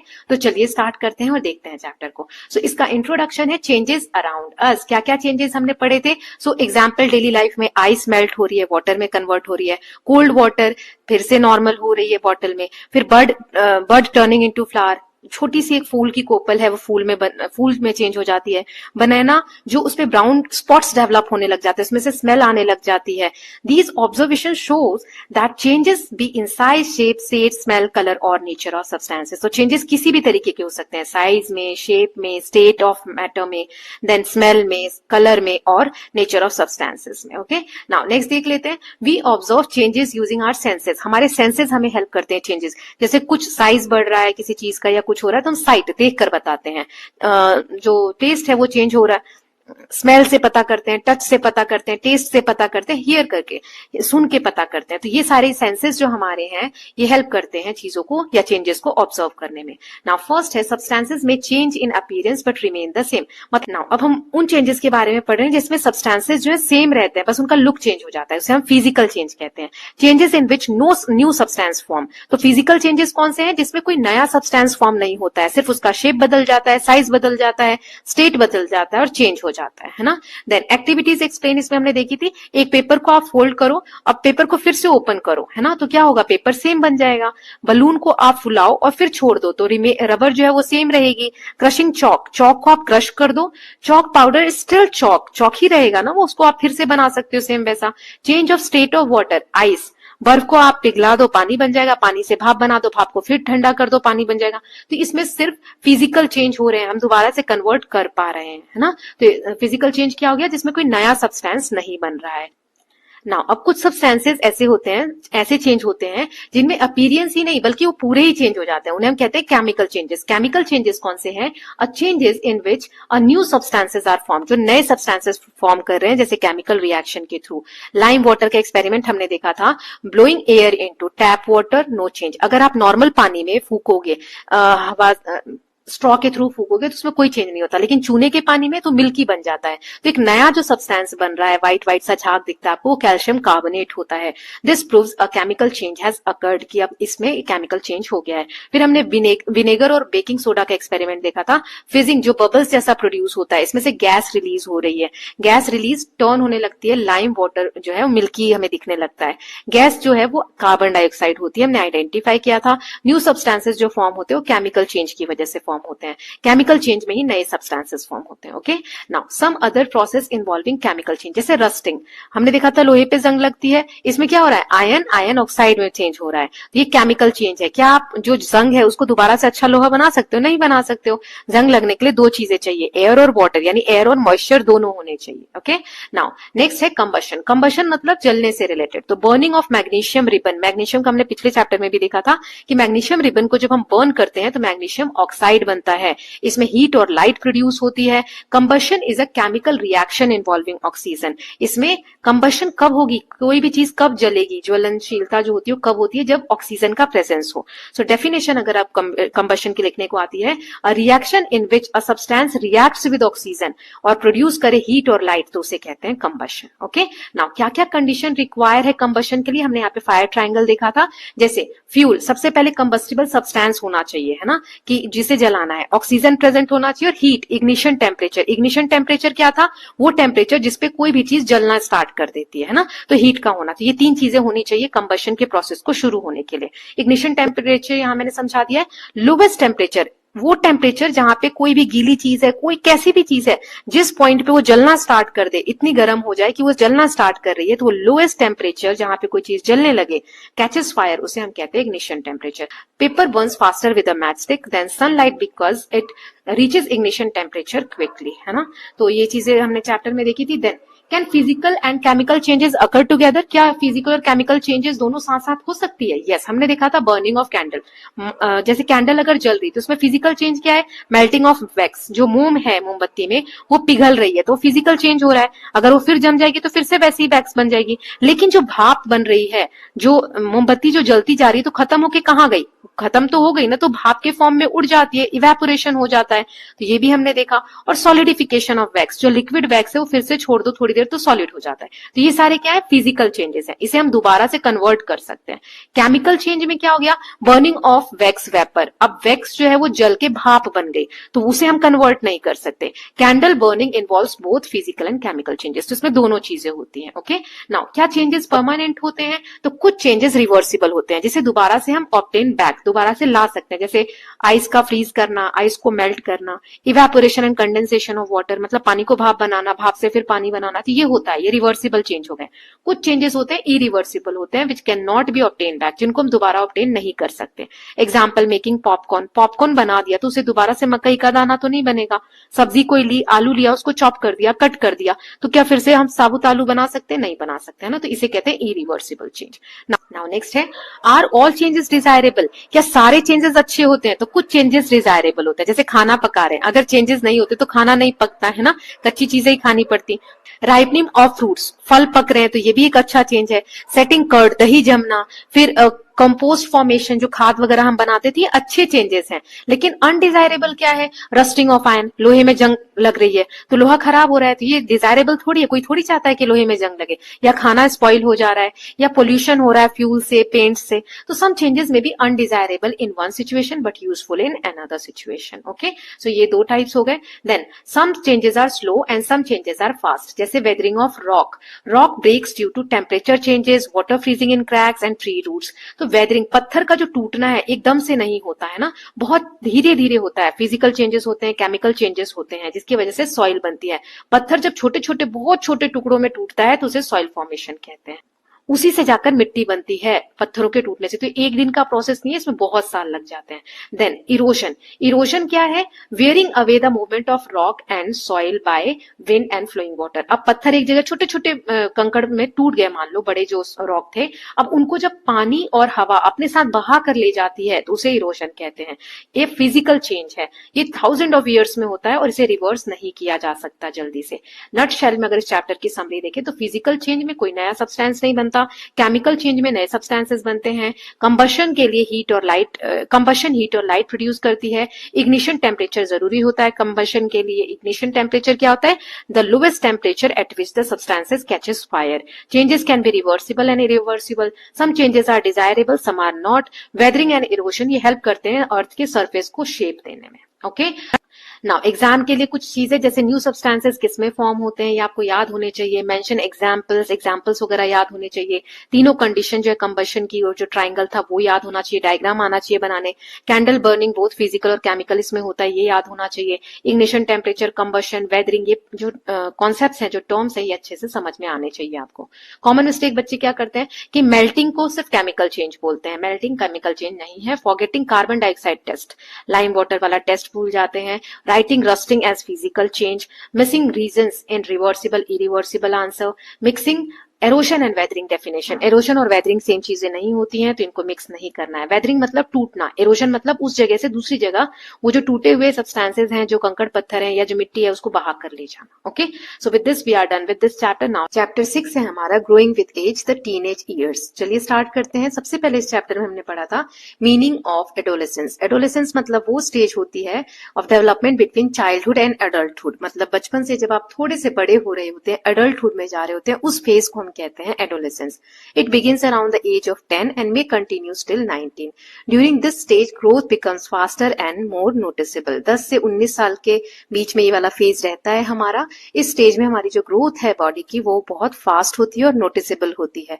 कॉमन चेंजेस क्या क्या ऑब्जर्व होते हैं? जैसे हाइट बढ़ती है, वेट और स्ट्रेंथ बढ़ती है, अपीयरेंस हमारा चेंज होता है, बिहेवियर चेंज होता है। एक एक करके समझते हैं इनको। जैसे इंक्रीज इन हाइट, तो हाइट इंक्रीज कंटिन्यूअसली होती है फ्रॉम बर्थ से ये बढ़ती चली जाती है, लेकिन growth in height becomes more rapid during this phase of adolescence. इस समय में ज्यादा हाइट हमारी चेंज होती है। ये क्यों होता है? क्योंकि because increase activity of growth related hormones, ऐसे हार्मोन्स हमारी बॉडी में बनते हैं जो हमारी ग्रोथ से रिलेटेड होते हैं। फिर सेकेंड है changes in body structure, weight और स्ट्रेंथ जो है चेंज होती है। जैसे बॉयज की बात करें तो उनके शोल्डर बिकम ब्रॉडर, शोल्डर चौड़े होते हैं, चेस्ट वाइडर होती है, मसल्स डेवलप होते हैं। गर्ल्स में देखें तो ब्रेस्ट का डेवलपमेंट स्टार्ट होता है, बॉडी शेप चेंज होता है। बोथ बॉयज एंड गर्ल्स में ये दो चीजें कॉमन होती हैं। जैसे gain weight and physically stronger बनते हैं बच्चे इस फेज में आकर। देन नेक्स्ट है चेंजेस इन वॉइस, वॉइस में चेंज होता है। जैसे जो वॉइस बॉक्स होता है, जिसे लाइनेक्स बोलते हैं, ये ग्रो होता है during adolescence phase. Voice deeper और भारी आवाज होती है। बल्ज कॉल्ड एडम्स एप्पल में अपीयर, एडम्स एप्पल जैसा गले के पास एक उठा हुआ दिखता है आपको, वो बनने लग जाता है बॉयज में। गर्ल्स में वॉइस बॉक्स ऑल्सो ग्रोज, लड़कियों में भी बढ़ती है लेकिन उनकी जो वॉइस है वो माइल्ड रहती है। These changes vary from person to person, ये लोगों में, हर लोग में अलग अलग तरीके से चेंजेस आते हैं वॉइस में। Then changes in facial skin, skin में जैसे पिंपल्स आएंगे, एक्ने आएंगे, ये एडोलेसेंस में कॉमन है। ये क्यों होते हैं? क्योंकि increased secretion of oil from skin gland, बहुत ज्यादा ऑयल सिक्रीट होता है, निकलता है हमारे स्किन के जो ग्लैंड्स हैं उससे। ऑयल ये ब्लॉक कर देते हैं पोर्स को, जिसके कारण इन्फेक्शन होता है। Pimples visible sign of acne. Now next is appearance of hair in different parts of body, अलग अलग जगह पर हमारी बॉडी में हेयर ग्रोथ होने लगते हैं। जैसे आर्म पिट में, बाजुओं के नीचे, प्यूबिक रीजन में, हमारे जो प्राइवेट पार्ट्स होते हैं, बोथ बॉयज एंड गर्ल्स में, दोनों में। बॉयज में डेवलप मूछ, दाढ़ी आने लग जाती है, सीने पे बाल आने लग जाते हैं बॉयज के। Then amount and timing of hair growth differ among individual, कितने बाल आ रहे हैं, कितने जल्दी आ रहे हैं, कितनी देर से आ रहे हैं, ये सब हर पर्सन का अलग अलग होता है। सच वेरिएशंस आर कंप्लीटली नॉर्मल, ये नॉर्मल बात है। कौन कौन से इंपॉर्टेंट पॉइंट्स है जो याद होने चाहिए इसमें? Changes during adolescence differ in timing, nature and extent, ये अलग अलग हो सकते हैं। हर इंडिविजुअल का एक्सपीरियंस जो है वो अलग पेस पे होता है, ऐसा नहीं सबके साथ सेम होता है। All these changes are natural, ये सारे चेंजेस नेचुरल होते हैं। नाउ ये तो हो गए कुछ चीजें हमने पढ़ी कि क्या क्या चेंजेस हमें दिखते हैं। नाउ सेकेंडरी सेक्सुअल कैरेक्टरिस्टिक्स क्या होते हैं? तो पहला है certain changes help distinguish males from female. Males और फीमेल को अगर अलग अलग हमें समझना हो तो कुछ ऐसे फीचर्स डेवलप होने लगते हैं जिससे हम कैटेगराइज कर सकते हैं, डिस्टिंग्विश, डिफरेंसेस कर सकते हैं। ये डायरेक्टली इन्वॉल्व नहीं होते रिप्रोडक्शन में। मतलब रिप्रोडक्शन क्या होता है? रिप्रोडक्शन में जब हम अपने जैसे ऑफस्प्रिंग, मतलब अपने जैसे दिखने वाले, अपने जैसे लगने वाले बेबी को, या बोल सकते हैं नए ऑफस्प्रिंग रिप्रोड्यूस करते हैं, तो उस प्रोसेस को हम रिप्रोडक्शन कहते हैं। तो इसमें कुछ चीजें ऐसी हैं जो सेक्सुअली नहीं रिलेटेड हैं, जैसे change in voice, facial here in boys, development of breast in girls. तो ये डायरेक्टली इन्वॉल्व नहीं है, ठीक है, बेबी को रिप्रोड्यूस करने में। These are called secondary sexual characteristics. ये सारे क्या है? सेकेंडरी हैं। They indicate the onset of puberty. एक ये जो फेज है जिसे हम प्यूबर्टी बोलते हैं, जिसमें आके हम रिप्रोड्यूस करने की क्षमता जनरेट होती है बॉयज में, गर्ल्स में, तो उसके ये सेकेंडरी सेक्सुअल कैरेक्टर्स होते हैं कि बाल आ रहे हैं जगह जगह बॉडी पे, फेस पे, दाढ़ी मूंछ आ रही है बॉयज के, ब्रेस्ट डेवलप हो रहे हैं गर्ल्स में, आवाज चेंज हो रही है। इसका कोई सीधे सीधे लिंक नहीं है, ये सेकेंडरी कैरेक्टरिस्टिक्स हैं। ओके, नाउ प्यूबर्टी क्या होता है? तो it is a stage when body undergoes external changes, internal changes. तो इस स्टेज में जो प्यूबर्टी है उसमें दो तरीके के चेंजेस हमारी बॉडी में होते हैं। एक्सटर्नल चेंजेस होते हैं जो बाहरी चेंज होते हैं, और इंटरनल भी होते हैं, अंदर जो हमारी बॉडी के अंदर चेंजेस हो रहे हैं वो भी होते हैं। तो इन्हीं चेंजेस के कारण क्या होता है, हमारी जो बॉडी है वो कैपेबल होती है किस चीज के? रिप्रोडक्शन के, अपने जैसे एक बेबी को, अपने जैसे ऑफस्प्रिंग को जन्म देने के लिए। Puberty marks the beginning of the reproductive maturity. ये जो प्यूबर्टी एज है ये हमें ये दिखाती है कि अब हमारी जो बॉडी है गर्ल्स की, बॉयज की, ये रिप्रोडक्शन के लिए मैच्योर है, मतलब अब हम रिप्रोडक्शन कर सकते हैं। ठीक है, changes that indicate reproductive capability. तो दो तरीके के चेंजेस हमने पढ़े, इंटरनल और एक्सटर्नल। तो इंटरनली बॉडी के अंदर क्या क्या चेंज होते हैं? तो some changes during adolescence are not visible. ये हमें दिखते नहीं है, हमारी बॉडी के अंदर हो रहे हैं, लेकिन इसमें क्या होता है, जैसे these involve maturation of reproductive organs. हमारे जो रिप्रोडक्टिव ऑर्गन्स है ये मैच्योर होते हैं। Both boys and girls experience these changes gradually, धीरे धीरे, ग्रेजुअली मतलब धीरे धीरे चेंजेस बॉयज और गर्ल्स दोनों में देखने को मिलते हैं। Then menstrual cycle in girls. तो गर्ल्स में क्या क्या चेंजेस होते हैं? मेंस्ट्रुअल साइकिल्स शुरू हो जाते हैं, जिसे हम पीरियड्स भी बोलते हैं ना। One important changes in adolescent girl is start of menstrual cycle. इसमें पीरियड स्टार्ट हो जाते हैं, जिसे मेंस्ट्रुएशन बोलते हैं। ये हर 28 से 30 दिन में ये साइकिल आते हैं। किसी का 28 दिन में आता है, किसी का 30 दिन में, किसी का 35 दिन में। तो एक साइकिल बन जाता है। हर मंथ में ब्लड डिस्चार्ज होता है, जो कि 3 से 7 दिन तक बॉडी से ब्लड डिस्चार्ज होता है गर्ल्स में। इसे कहते हैं मेंस्ट्रुअल साइकिल। तो ये एक बहुत बड़ा चेंज है एडोलेसेंट गर्ल्स में। ये एक नेचुरल प्रोसेस होता है and a good sign of reproductive health. मतलब आपकी जो रिप्रोडक्टिव हेल्थ है वो बहुत अच्छी होती है, इसको दिखाता है अगर मेंस्ट्रुअल साइकिल्स जो है हमारे रेगुलर होते हैं। तो ये जो मेंस्ट्रुएशन का प्रोसेस है यूजुअली स्टॉप हो जाता है, रुक जाता है 45 से 55 साल की एज में, है ना। तो धीरे धीरे इसका जो फ्लो है वो कम होकर और फिर खत्म हो जाता है मेंस्ट्रुअल साइकिल्स गर्ल्स में। Okay, now breaking myth about menstruation. Menstruation का जो प्रोसेस है हमारे इंडिया में बहुत सारी जगहों पर ये मिथ की तरह लिया जाता है। कुछ ऐसे अंधविश्वास हैं, जैसे menstruation is often surrounded by myth and taboos. बहुत सारी चीजें इसमें धारणा बना ली गई हैं लोगों द्वारा। These beliefs have no scientific basis. लेकिन इन जो मिथ्स हैं, धारणाएं हैं, अफवाहें हैं, इनका कोई साइंटिफिक बेसिस नहीं है। ये एक नॉर्मल बायोलॉजिकल प्रोसेस है। A scientific outlook helps promote good reproductive health. ये तो एक अच्छी चीज है जो बॉडी के साथ होनी चाहिए, तो इस पर हमें खुलकर बातचीत करनी चाहिए। मेंस्ट्रुएशन कोई बुरी चीज नहीं है, जैसा कि लोग कहते हैं कि जब पीरियड्स हैं तो ऐसा नहीं करना चाहिए, किचन में नहीं जाना चाहिए, ये नहीं छूना चाहिए, वो नहीं छूना चाहिए। ये क्या है? मिथ्स हैं, अफवाह है। ऐसा साइंटिफिक इसका कोई बेस नहीं है। Now emotional and behavioural change in adolescent. Adolescence में इमोशनली भी बहुत चेंजेस आते हैं, बिहेवियरल चेंजेस आते हैं। जैसे आप लोग 10 साल 11 साल के होंगे तो देखते होंगे कि कुछ चेंजेस आ रहे हैं आपकी बॉडी में। आप चिड़चिड़े हो जाते हैं, जल्दी आपके मूड स्विंग्स होते हैं, कभी आपको कोई थोड़ा प्यार दिखा दे तो आप बहुत ज्यादा इमोशनली अटैच हो जाते हैं ना। तो emotional changes. Adolescence is marked by strong emotions. Common emotional change क्या है? Mood swing. थोड़ी देर में आपको कुछ अच्छा लगेगा, थोड़ी देर में कुछ लगेगा कि अरे ये मैं क्यों कर रहा हूँ, कैसे कर रहा हूँ, क्यों कर रही हूँ, है ना। सेंसिटिविटी बहुत बढ़ जाती है। किसी का दुख सुनोगे तो तुरंत आप रोने लग जाओगे, किसी की अच्छी बात सुनोगे तो आपको भी अच्छा लगने लगेगा। कंफ्यूजन, एक्साइटमेंट, ये बहुत ज्यादा बड़े, हम कहते हैं ना, एक्सट्रीम होता है इस समय में। देन ये हो गया इमोशनल चेंज। बिहेवियरली क्या चेंज आते हैं? जैसे इमोशंस चेंजेस इन्फ्लुएंस बिहेवियर। जैसे ही आप इमोशनली चेंज होते हो तो ये आपके बिहेवियर को भी इन्फ्लुएंस करता है। एडोलेसेंट में डेवलप न्यू इंटरेस्ट, नई नई आपको चीजें सीखने का मन करता है, क्रिएटिविटी आती है, सोशल एक्टिविटीज में पार्टिसिपेट करते हैं। Understanding emotions helps in making better decision. आप अपने इमोशंस को अगर अच्छे से समझते हैं तो हम अच्छे डिसीजन लेने में आपकी हेल्प करते हैं। देन फोर्थ है, इसमें फोर्थ एक्सरसाइज थी 6.4, मेकिंग एडोलेसेंस अ जॉयफुल एक्सपीरियंस। तो अब देखो, ये एडोलेसेंस एक एज है जो आनी ही है, तो हमें इसको ऐसा एक्सपीरियंस करना चाहिए, बहुत इंजॉय के साथ इस समय को बिताना चाहिए, क्योंकि लाइफ में एक बार ही आता है ये फेज, है ना। सो हेल्दी हैबिट्स अपनानी चाहिए, ताकि आपका जो लाइफ स्टाइल है वो हेल्दी हो, आपकी बॉडी अच्छी रहे। पॉजिटिव एक्शंस करने चाहिए जो कि इंप्रूव कर सके आपका overall wellbeing. Then meeting nutritional needs, क्योंकि हमारी बॉडी इस समय में रैपिड ग्रोथ कर रही है, तो न्यूट्रिशन, पोषक तत्व की बहुत ज्यादा जरूरत है। न्यूट्रिशियस डाइट हमें लेना चाहिए। न्यूट्रिशन में क्या क्या चीजें आती है? Protein, carbohydrates, fats, vitamins, minerals, calcium and iron are specially important. तो ये सारी चीजें अगर आप ढंग से नहीं खाएंगे, नहीं लेंगे, तो आपकी बॉडी अच्छे से ग्रो नहीं करेगी। देन नेक्स्ट है पर्सनल हाइजीन मेंटेन करना चाहिए, साफ सफाई का ध्यान रखना चाहिए, इससे इन्फेक्शंस नहीं होते। जैसे आर्मपिट्स, प्यूबिक रीजन जो है, स्पेशल अटेंशन यहाँ पर देना चाहिए। जैसे हेयर ग्रोथ है तो उनको कैसे साफ करना है, अपने बड़ों से आप पूछ सकते हैं, मम्मी से हेल्प ले सकते हैं, टीचर से पूछ सकते हैं। Menstrual hygiene is important for girls. Sanitary pads, जैसे पीरियड्स का जब समय होता है, मेंस्ट्रुअल साइकिल्स आते हैं, तो उस वक्त जो आप पैड यूज कर रहे हैं तो ऐसा नहीं यूज करके कहीं भी फेंक दिया, उसको सही से डिस्पोज करना चाहिए।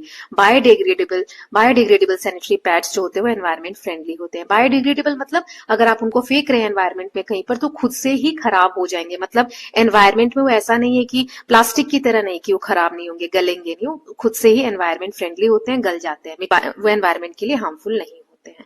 Now next is physical activities. आपको रेगुलर एक्सरसाइज करनी चाहिए, चाहे थोड़ी ही करो, है ना। यह बॉडी और माइंड को हेल्दी रखते हैं। फिजिकल एक्टिविटीज आपकी स्टेमिना बढ़ाते हैं, मूड को बूस्ट करते हैं, फिटनेस मेंटेन करते हैं। थोड़े से आपको गेम्स खेलने चाहिए, स्पोर्ट्स, एक्सरसाइज, ये सारे बेनिफिशियल होते हैं। नाउ बैलेंस्ड सोशल लाइफ, आपकी सोशल लाइफ भी बैलेंस होनी चाहिए। एडोलेसेंस जो होते हैं इंटरेक्ट करते हैं दूसरों के साथ ज्यादा। आप देखते होंगे आपको फैमिली वालों से कभी ज्यादा तो आपके दोस्त अच्छे लगने लगते हैं ना, कभी कभी दोस्तों की बातें ज्यादा अच्छी लगती है, क्योंकि जो लोग आपको सुनना चाहते हैं, जहां जो लोग आपकी तरह बातें करना चाहते हैं, तो आप उनसे ज्यादा इंटरेक्ट करते हैं। पोलाइट एंड रिस्पेक्टफुल बिहेवियर इस वक्त आपको बना के रखना चाहिए, चिड़चिड़ ज्यादा नहीं करना चाहिए। आपको ऐसा लगता है आप हर जगह सही हैं अभी इस एज में, लेकिन जो पेरेंट्स हैं, जो बड़े हैं, वो आपकी भलाई के लिए कुछ बोलते हैं, तो थोड़ा सा अपना बिहेवियर जो है हमें समझ में इस वक्त नहीं आता है, इसलिए हम थोड़ा सा रूड हो जाते हैं, वो नहीं करना चाहिए। सोशल मीडिया का ज्यादा रिस्पॉन्सिबली यूज करना चाहिए। बहुत सारे बच्चे, मैं सच बता रही हूँ, कमेंट सेक्शन जो है मेरा, अच्छे बच्चे बहुत ज्यादा हैं, लेकिन 100 में से 5-6 स्टूडेंट्स ऐसे हैं इस तरीके के मैसेजेस करते हैं। I think they are reading my each and every messages. मैं कमेंट नहीं रीड कर पाती हूँ, इतना बिजी चल रहा है अभी सब कुछ, बट बच्चे कमेंट रीड करके फिर मुझे बताते हैं कि मैम ऐसा हो रहा है, वैसा हो रहा है, आप क्यों नहीं जवाब दे रहे। जब हम काम करते हैं हमें ज्यादा बाहरी दुनिया पे विश्वास नहीं करना चाहिए, बाहरी दुनिया की बातों को नहीं मानना चाहिए। आप बोल रहे हैं मैम आप बहुत अच्छा पढ़ाती हैं, तो भी मेरे लिए अच्छा है। आप बोल रहे हैं मैम आप अच्छा नहीं पढ़ाती हैं, तो भी मेरे लिए अच्छा है। आपको जो ठीक लग रहा है वो आप करिए। अब मुझे क्या डिसीजन लेना है, ये एक इन्फॉर्म डिसीजन है। मैं जानती हूँ कि आपको मेरा पढ़ाया अच्छा लगा, इसलिए आप कहते हैं अच्छा लगा, जिसको नहीं लगा उसको नहीं लगा, लेकिन मैं चेंजेस करूंगी अगर गलत हूं तो। लेकिन आपको जहां अच्छा लग रहा है आप वहां जा सकते हैं ना। तो इसमें क्या होता है, सोशल मीडिया की बातों में आकर, ये मैं आपको क्यों बता रही हूँ, ऐसा नहीं मैं अपना रोना रो रही हूँ या दुख बता रही हूँ आपको, मैं इसलिए बता रही हूँ कि अगर वो मैसेजेस मुझे इम्पैक्ट करते तो क्या ये वीडियो मैं बना रही होती? नहीं बना रही होती। अगर इतने बच्चे अच्छा बोल रहे हैं तो मैं तो खुशी से ही पागल हो जाती, अरे मेरे जैसी तो कोई टीचर ही नहीं है। नहीं, ऐसा नहीं है। बाहरी दुनिया सिर्फ अपने एक्सपीरियंस के हिसाब से चीजें बताती है, इसलिए सोशल मीडिया की बातों पे हमें ज्यादा विश्वास नहीं करना चाहिए। अगर आप बोल रहे हैं मैम अच्छा पढ़ा रहे हैं, तो मतलब लग रहा होगा आपको अच्छा लग रहा है ना। हमें दूसरों की बातों से इम्पैक्ट नहीं होना चाहिए। अब जैसे ये बात मैं बोल रही हूँ तो आपको इस बात का बुरा नहीं मानना है कि मैम ऐसा बोल रही हैं। बी प्रैक्टिकल इन लाइफ, है ना। कोई आपको अच्छा बोल रहा है, बुरा बोल रहा है, इसका ज्यादा इम्पैक्ट आपके ऊपर नहीं पड़ना चाहिए। आपको अपनी पढ़ाई पे ध्यान देना चाहिए। Cyber bullying involves online harassment. कभी कभी क्या होता है, हम पिक्चर्स वगैरह शेयर कर देते हैं या किसी भी तरीके से गलत तरीके से इन्वॉल्व हो जाते हैं, तो लोग हमें बुली करने लग जाते हैं। तो इन सब के लिए ज्यादा मैसेजेस वगैरह में नंबर शेयर नहीं करना, पिक्चर शेयर नहीं करना, राइट। एडोलेसेंट, बहुत सारा ज्ञान हो गया ना यहाँ पर। चलिए सॉरी आपका टाइम वेस्ट किया, आगे रीड करते हैं। Adolescent should protect privacy. अपनी प्राइवेसी बचा कर रखो। Seek help from elders if needed. अगर कहीं फंस जाते हो, कोई आपको ब्लैकमेल कर रहा है या बुली कर रहा है, तो अपने बड़ों से जरूर शेयर करिए, चाहे कितनी ही बड़ी बात हो। मम्मी पापा आपके सबसे अच्छे दोस्त होते हैं, ठीक है। बेशक वो थोड़ा गुस्सा करेंगे लेकिन बिल्कुल आपकी हेल्प करेंगे। Now next is avoiding harmful substances. इस समय में कभी कई बार ऐसा होता है प्रेशर में आके आपके दोस्त कहेंगे अरे इसमें तो पावर ही नहीं है, ये ऐसा नहीं कर सकती या कर सकता, तो इसमें आके बहकना नहीं है ना, लर्न टू से नो, मना करते आना चाहिए। एडोलेसेंस में फेस प्रेशर कि अरे तंबाकू ट्राई करो, अल्कोहल ट्राई करो, ड्रग्स ट्राई करो, ये एडिक्टिव हैं, आप एक बार ले लेंगे तो आपको इनकी लत लग जाती है, ये हार्मफुल होते हैं। ये जो सब्सटेंसेस अब्यूज है डैमेज करते हैं फिजिकल और मेंटल हेल्थ को, इसलिए हमें नो कहते आना चाहिए। हेल्प लेनी चाहिए फैमिली से अगर जरूरत पड़ती है या टीचर से। Okay, now next is the why question for adolescence. Why, ये क्या है कि ऐसे क्यों होते हैं ये चीजें। सो रोल ऑफ हार्मोन्स, सबसे मेन जो इंपॉर्टेंट रोल यहाँ पर आता है वो आता है हार्मोन्स का। जो होते हैं एडोलेसेंस फेज में वो मेनली हार्मोन्स की वजह से होते हैं, हार्मोन्स कंट्रोल कर रहे होते हैं। ये हार्मोन्स है क्या, ये केमिकल है जो हमारी बॉडी प्रोड्यूस करती है। ये हार्मोन्स की ग्रोथ रेगुलेट करते हैं, डेवलपमेंट करते हैं हमारी बॉडी का, मूड स्विंग्स जो होते हैं, बिहेवियर जो है, ये सब हार्मोन्स की वजह से होते हैं। Hormones are release at the right time in response to brain signal, सही समय पर ये रिलीज होते हैं हमारी बॉडी में हमारे ब्रेन को सिग्नल देने के लिए। देन नटशेल में समरी देख लेते हैं, चैप्टर हो गया है हमारा एडोलेसेंस एक ट्रांजिशन फेज है चाइल्डहुड से एडल्टहुड के लिए। इसमें फिजिकल, बायोलॉजिकल, इमोशनल और बिहेवियरल चेंजेस होते हैं। सेकेंडरी सेक्सुअल कैरेक्टरिस्टिक्स आते हैं। Puberty leads to reproductive maturity. Balance diet, hygiene, exercise and responsible behaviour are essential. Hormones control changes during adolescence. ये सारे टॉपिक्स हमने देख लिए। एग्जाम के लिए मेनली आपको एज सही से याद रखनी है। एडोलेसेंस की, प्यूबर्टी, एडोलेसेंस, इनके बीच में डिफरेंस पता होना चाहिए। सेकेंडरी सेक्सुअल कैरेक्टरिस्टिक्स कौन कौन से क्लियरली पता होना चाहिए। Mention menstruation as a natural process. Roles क्या है हार्मोन्स के ग्रोथ और डेवलपमेंट भी आपको पता होना चाहिए। नाउ कॉमन मिस्टेक क्या करते हैं, प्यूबर्टी और एडोलेसेंस दोनों को आप सेम चीज समझते हैं, ये तो ये गलत है। मेंस्ट्रुएशन को एक बीमारी की तरह समझ रहे हैं, ये गलत है। Ignoring emotional and behavioural changes, emotionally आप कैसा फील कर रहे हैं, बिहेवियरली कैसा फील कर रहे हैं, इसको अगर आप इग्नोर करते हैं तो ये गलत है। Writing only physical change in answer, forgetting the role of hormones, तो ये सब गलत हो जाएगा। Okay, so with this students we are done with chapter number 6। अब आगे बढ़ते हैं। कौन कौन बच्चा यहाँ तक रुका हुआ है टाइम स्टैम्प के साथ बताइए, और कैसा लग रहा है वीडियो ये भी बताइए।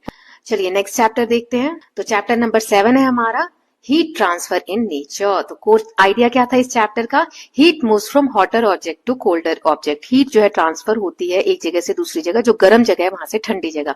ये 3 तरीके से होती है, एक होता है कंडक्शन, दूसरा होता है कन्वेक्शन, तीसरा होता है रेडिएशन। ये जो प्रोसेस है तीनों explain everyday phenomena like cooking, wind movement, water cycle and climate.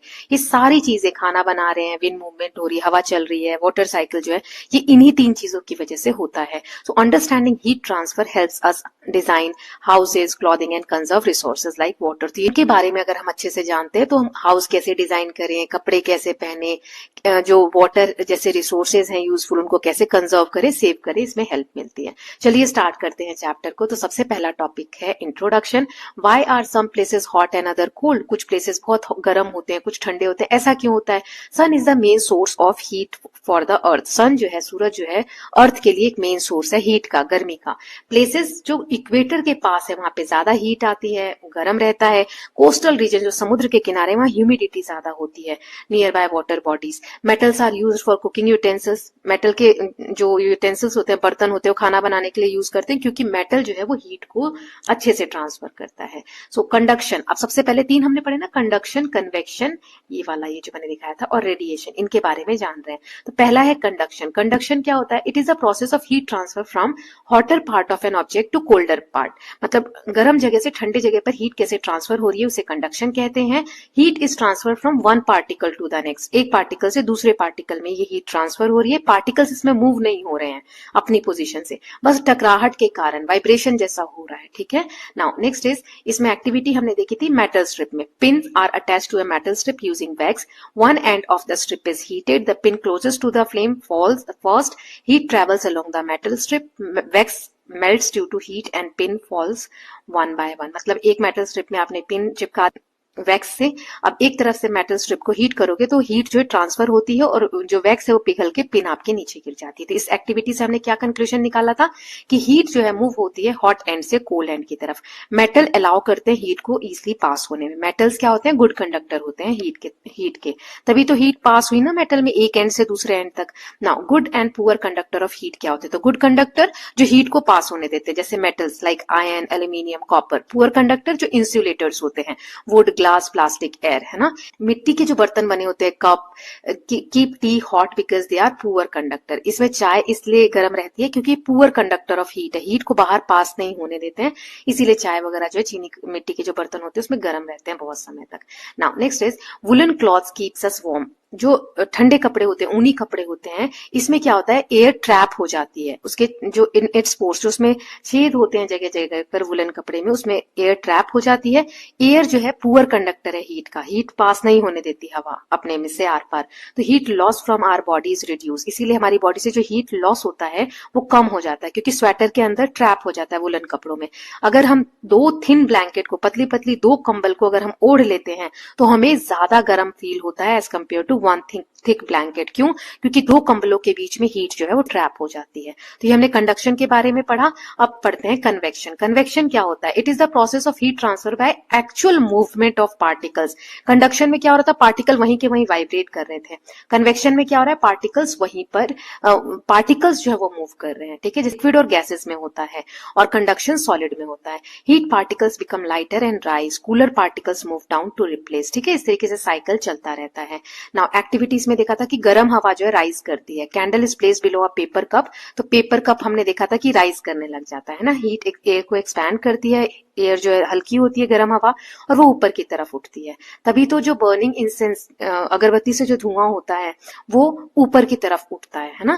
Then convection in liquid. Liquid और गैसेस में हमने पढ़ा, तो लिक्विड में कैसे होता है, पोटेशियम परमैंगनेट अगर हम पानी में रखते हैं और पानी को आप हीट करोगे तो पोटेशियम परमैंगनेट का जो कलर है वो स्ट्रीक की तरह ऊपर उठेगा, है ना, और फिर वो मूव होके ठंडे पानी के साथ नीचे डाउनवर्ड की तरफ मूव करेगा। हीट ट्रांसफर होती है through movement of water particles. Particles जो है ऊपर की तरफ मूव होते हैं, उसके साथ साथ हीट जो है वो ट्रांसफर होती है। इससे हमें कन्वेक्शन का पता चलता है। नाउ नेक्स्ट है लैंड एंड सी ब्रीज। तो लैंड ब्रीज जो लैंड से सी की तरफ बह रही हो, सी ब्रीज जो सी से लैंड की तरफ बह रही हो। ये मैंने वीडियो में इतने अच्छे से कॉन्सेप्ट समझाया हुआ है, प्लीज आप ये वाला पार्ट तो वीडियो में जाकर जरूर देख लीजिएगा डिटेल में ना। सी ब्रीज दिन के समय होता है और लैंड ब्रीज होता है रात के समय में होता है, ठीक है। सी ब्रीज कैसे होता है, तो जब धरती जो है, लैंड वाला जो पार्ट है वो गर्म हो जाता है जल्दी एज कम्पेयर टू वाटर। तो जो लैंड के ऊपर वार्म एयर है, क्योंकि धरती जो है गर्म है तो हवा उसके ऊपर गर्म होगी, हल्की होगी। अभी हमने पढ़ा ना, गर्म हवा हल्की होती है तो ऊपर उठती है ना, ऊपर उठती है तो वो राइज होती है ऊपर। ऊपर जाके वो cooler air from sea moves towards the land. अब ये हवा ऊपर उठती है तो cooler air from seas moves towards the land. जो ठंडी हवा समुद्र में वो लैंड की तरफ आके उस जगह को फिल करती है।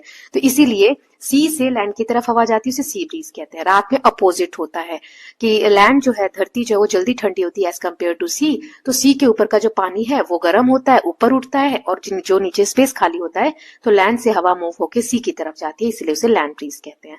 नाउ रेडिएशन, तीसरा वाला। रेडिएशन क्या होता है, इसमें जो ट्रांसफर होता है हीट का विदाउट एनी मीडियम, कोई मीडियम नहीं है ना। हीट डायरेक्टली ट्रेवल करती है हॉट ऑब्जेक्ट से कोल्डर ऑब्जेक्ट की तरफ। जैसे सन से अर्थ पे हीट आ रही है तो वो क्या है, रेडिएशन है। इस अर्थ और सन के बीच में तो कुछ नहीं है ना, डायरेक्टली हीट आ रही है तो उसे कहते हैं रेडिएशन। एग्जाम्पल है feeling warmth near a fire place. आग के पास आप बैठो तो आग को आप टच नहीं कर रहे, फिर भी आपको गर्म फील हो रहा है। ऐसे ही गर्म बर्तन आप रख दो तो बहुत समय तक गर्म रहता है वो। Wearing white clothes in summer reflect heat, wearing dark clothes in winter absorb heat ना। गर्म कपड़े आपने ठंड में पहने हैं तो हीट को एब्जॉर्ब कर लेते हैं, ट्रैप कर लेते हैं, इस कारण से आपको गर्म फील हो रहा है। तो ये सारा क्या है, रेडिएशन का एग्जाम्पल है ना। अगर तीनों को हमें साथ में पढ़ना हो, जैसे heating water in a pan, एक पैन लिया उसमें पानी आप गर्म कर रहे हो, तो कंडक्शन क्या है कि हीट मतलब जो आग है फ्रॉम फ्लेम वो मेटल पैन पे गई, तो मेटल में जो मेटल जो है वो गर्म हुआ। हीट जो है मेटल से ट्रांसफर होकर वाटर में गई, वाटर जो है वार्मथ, वाटर गर्म होने लग गया, कन्वेक्शन हुआ। ये रेडिएशन क्या हुआ, आप उसके आसपास खड़े तो आपको भी गर्म फील हो रहा है ना। Felt around flame and pan, गरम गरम फील होगा चाहे आप बर्तन टच करो या नहीं करो ना। वाटर साइकिल क्या होता है, देखो स्टेट्स ऑफ वाटर, वाटर के स्टेट्स है सॉलिड, लिक्विड, गैस, है ना। सॉलिड मतलब आइस, स्नो, जम जाना, ठोस हो जाना। लिक्विड जो तरल अवस्था में, river, lakes, oceans. Then gas क्या है, वाटर वेपर्स। अब ये 3 स्टेट्स हो गए। तो वाटर साइकिल के क्या क्या स्टेप होते हैं, सबसे पहले होता है इवेपोरेशन। नदियों में, समुद्र में, तालाब में जो पानी है तो पानी चेंज हो जाता है भाप में, वेपर में। क्यों, हीट के कारण, गर्मी के कारण। इस प्रोसेस को बोलते हैं इवेपोरेशन, ठीक है। एक तो ये तरीका हो गया पानी का भाप बनने में। अब दूसरा क्या तरीका है, ट्रांसपिरेशन। ये तो नेचुरल हो गया इवेपोरेशन। ट्रांसपिरेशन जब प्लांट्स से भाप रिलीज हो, प्लांट्स भी जब रिलीज करते हैं वाटर वेपर तो उसे कहते हैं ट्रांसपिरेशन, ठीक है, water vapour release from plant. Condensation क्या होता है, अब ये भाप इवेपोरेशन से और ट्रांसपिरेशन से दोनों से वाटर वेपर क्या हुआ, रिलीज हो गए, ऊपर की तरफ चले गए, अब ऊपर जाके वो ठंडे हो रहे हैं। कंडेंसेशन मतलब ठंडे होके ये जो भाप है फिर से बादल बन रहे हैं, ठीक। अब बादल जब थोड़े बड़े होते जाते हैं तो फिर उनमें से बारिश होने लग जाती है, उसे बोलते हैं प्रेसिपिटेशन। बारिश, rain, snow, hail from fall to the earth, है ना, इन सब फॉर्म में धरती पे गिरती है। तो यही जो मूवमेंट है, भाप बनना फिर ठंडा होना, नीचे आना फिर भाप बनना, इसी को वाटर साइकिल कहते हैं। Water cycle conserve total water on earth, total water जो है वही का वही साइकिल होता रहता है अर्थ पे, ठीक है। नाउ नेक्स्ट है seepage of water beneath the earth. अब बारिश हुई तो पानी कहाँ गया, कुछ पानी नीचे जमीन में चला जाता है, कुछ नदी नालों में बह जाता है। तो अब यहाँ पे पानी बीनीथ द अर्थ, अर्थ के नीचे जा रहा है, तो उसे सीपेज यहाँ पे कहा है इनफिल्ट्रेशन। सरफेस वाटर सीप थ्रू सॉइल रॉक, सॉइल और रॉक, पानी के धरती के अंदर जब पानी रिसता है तो नीचे पत्थरों की लेयर है, मिट्टी है, उनसे छन कर पानी नीचे जाता है, तो इसे क्या कहते हैं, इनफिल्ट्रेशन। वाटर सीप होता है फास्टेस्ट थ्रू ग्रेवल, कंकड़ पत्थर में जल्दी पानी नीचे चला जाता है, सैंड में धीरे जाता है और मिट्टी में तो बहुत धीरे पानी नीचे जाता है, ठीक है। ग्राउंड वाटर क्या कहते हैं और एक्वेफर्स क्या होता है। ग्राउंड वाटर वही जो पानी धरती के अंदर जमा है, so seeped water get stored underground, underground layer storing water are called aquifers. Underground धरती के अंदर वो लेयर जहां पे पानी जमा है उसे एक्वेफर्स कहते हैं।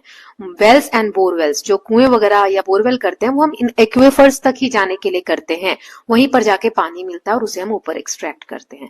ग्राउंड वाटर को बचाना क्यों जरूरी है, देखो ग्राउंड वाटर को नहीं बचाओगे तो ये जो बोरिंग से पानी निकाल रहे हो या सिंचाई वगैरह के लिए हम पानी ले रहे हो कहां से आएगा, तो ग्राउंड वाटर लिमिटेड है, खत्म हो रहा है, तो ओवर यूज नहीं करना चाहिए, उससे वाटर लेवल नीचे नीचे कम हो जाएगा, है ना।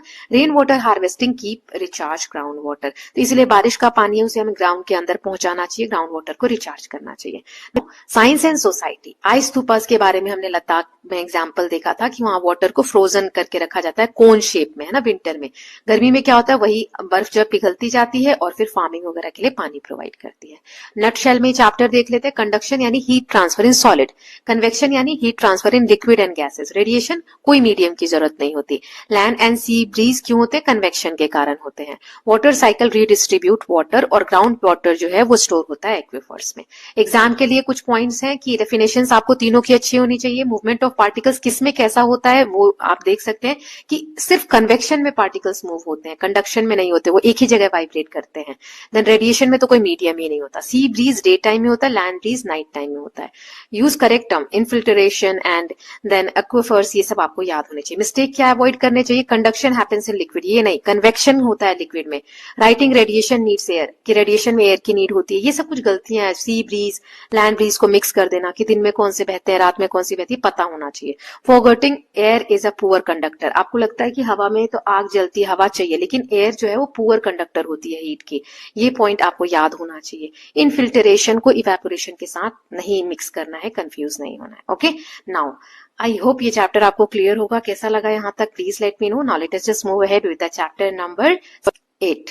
तो 8th चैप्टर देख लेते हैं, measurement of time and motion. चलो स्टार्ट करते हैं। कोर आइडिया क्या है इस चैप्टर का, humans have always needed to measure time and motion. हमने फर्स्ट चैप्टर में भी देखा था ये समरी कि टाइम और मोशन इंसान जो है, मनुष्य जो है शुरू से ही नापता चला आ रहा है।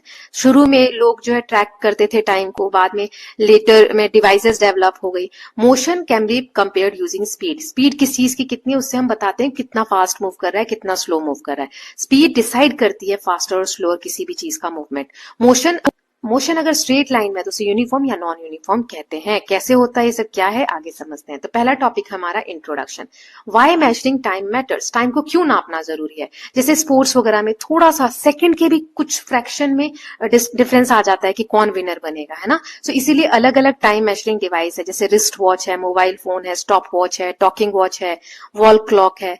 पुराने समय में लोग जो है, ये मॉडर्न क्लॉक्स तो थी नहीं, तो वो नेचर पे रिलाइट रहते थे, ठीक है। तो कैसे टाइम नापा जाता है चलिए सीखते हैं। Measurement of time, natural cycles क्या है टाइम कीपिंग के। Rising and setting of sun, 1 day, मतलब सूरज निकला सूरज डूबा तो उससे 1 दिन हो गया। फेजेस ऑफ मून, मतलब मून के जो हमने देखा अलग अलग फेजेस होते हैं, उसमें पूरा एक मंथ कंप्लीट होता है। चेंजिंग सीजन्स, जो मौसम बदलते हैं उससे 1 साल होता है।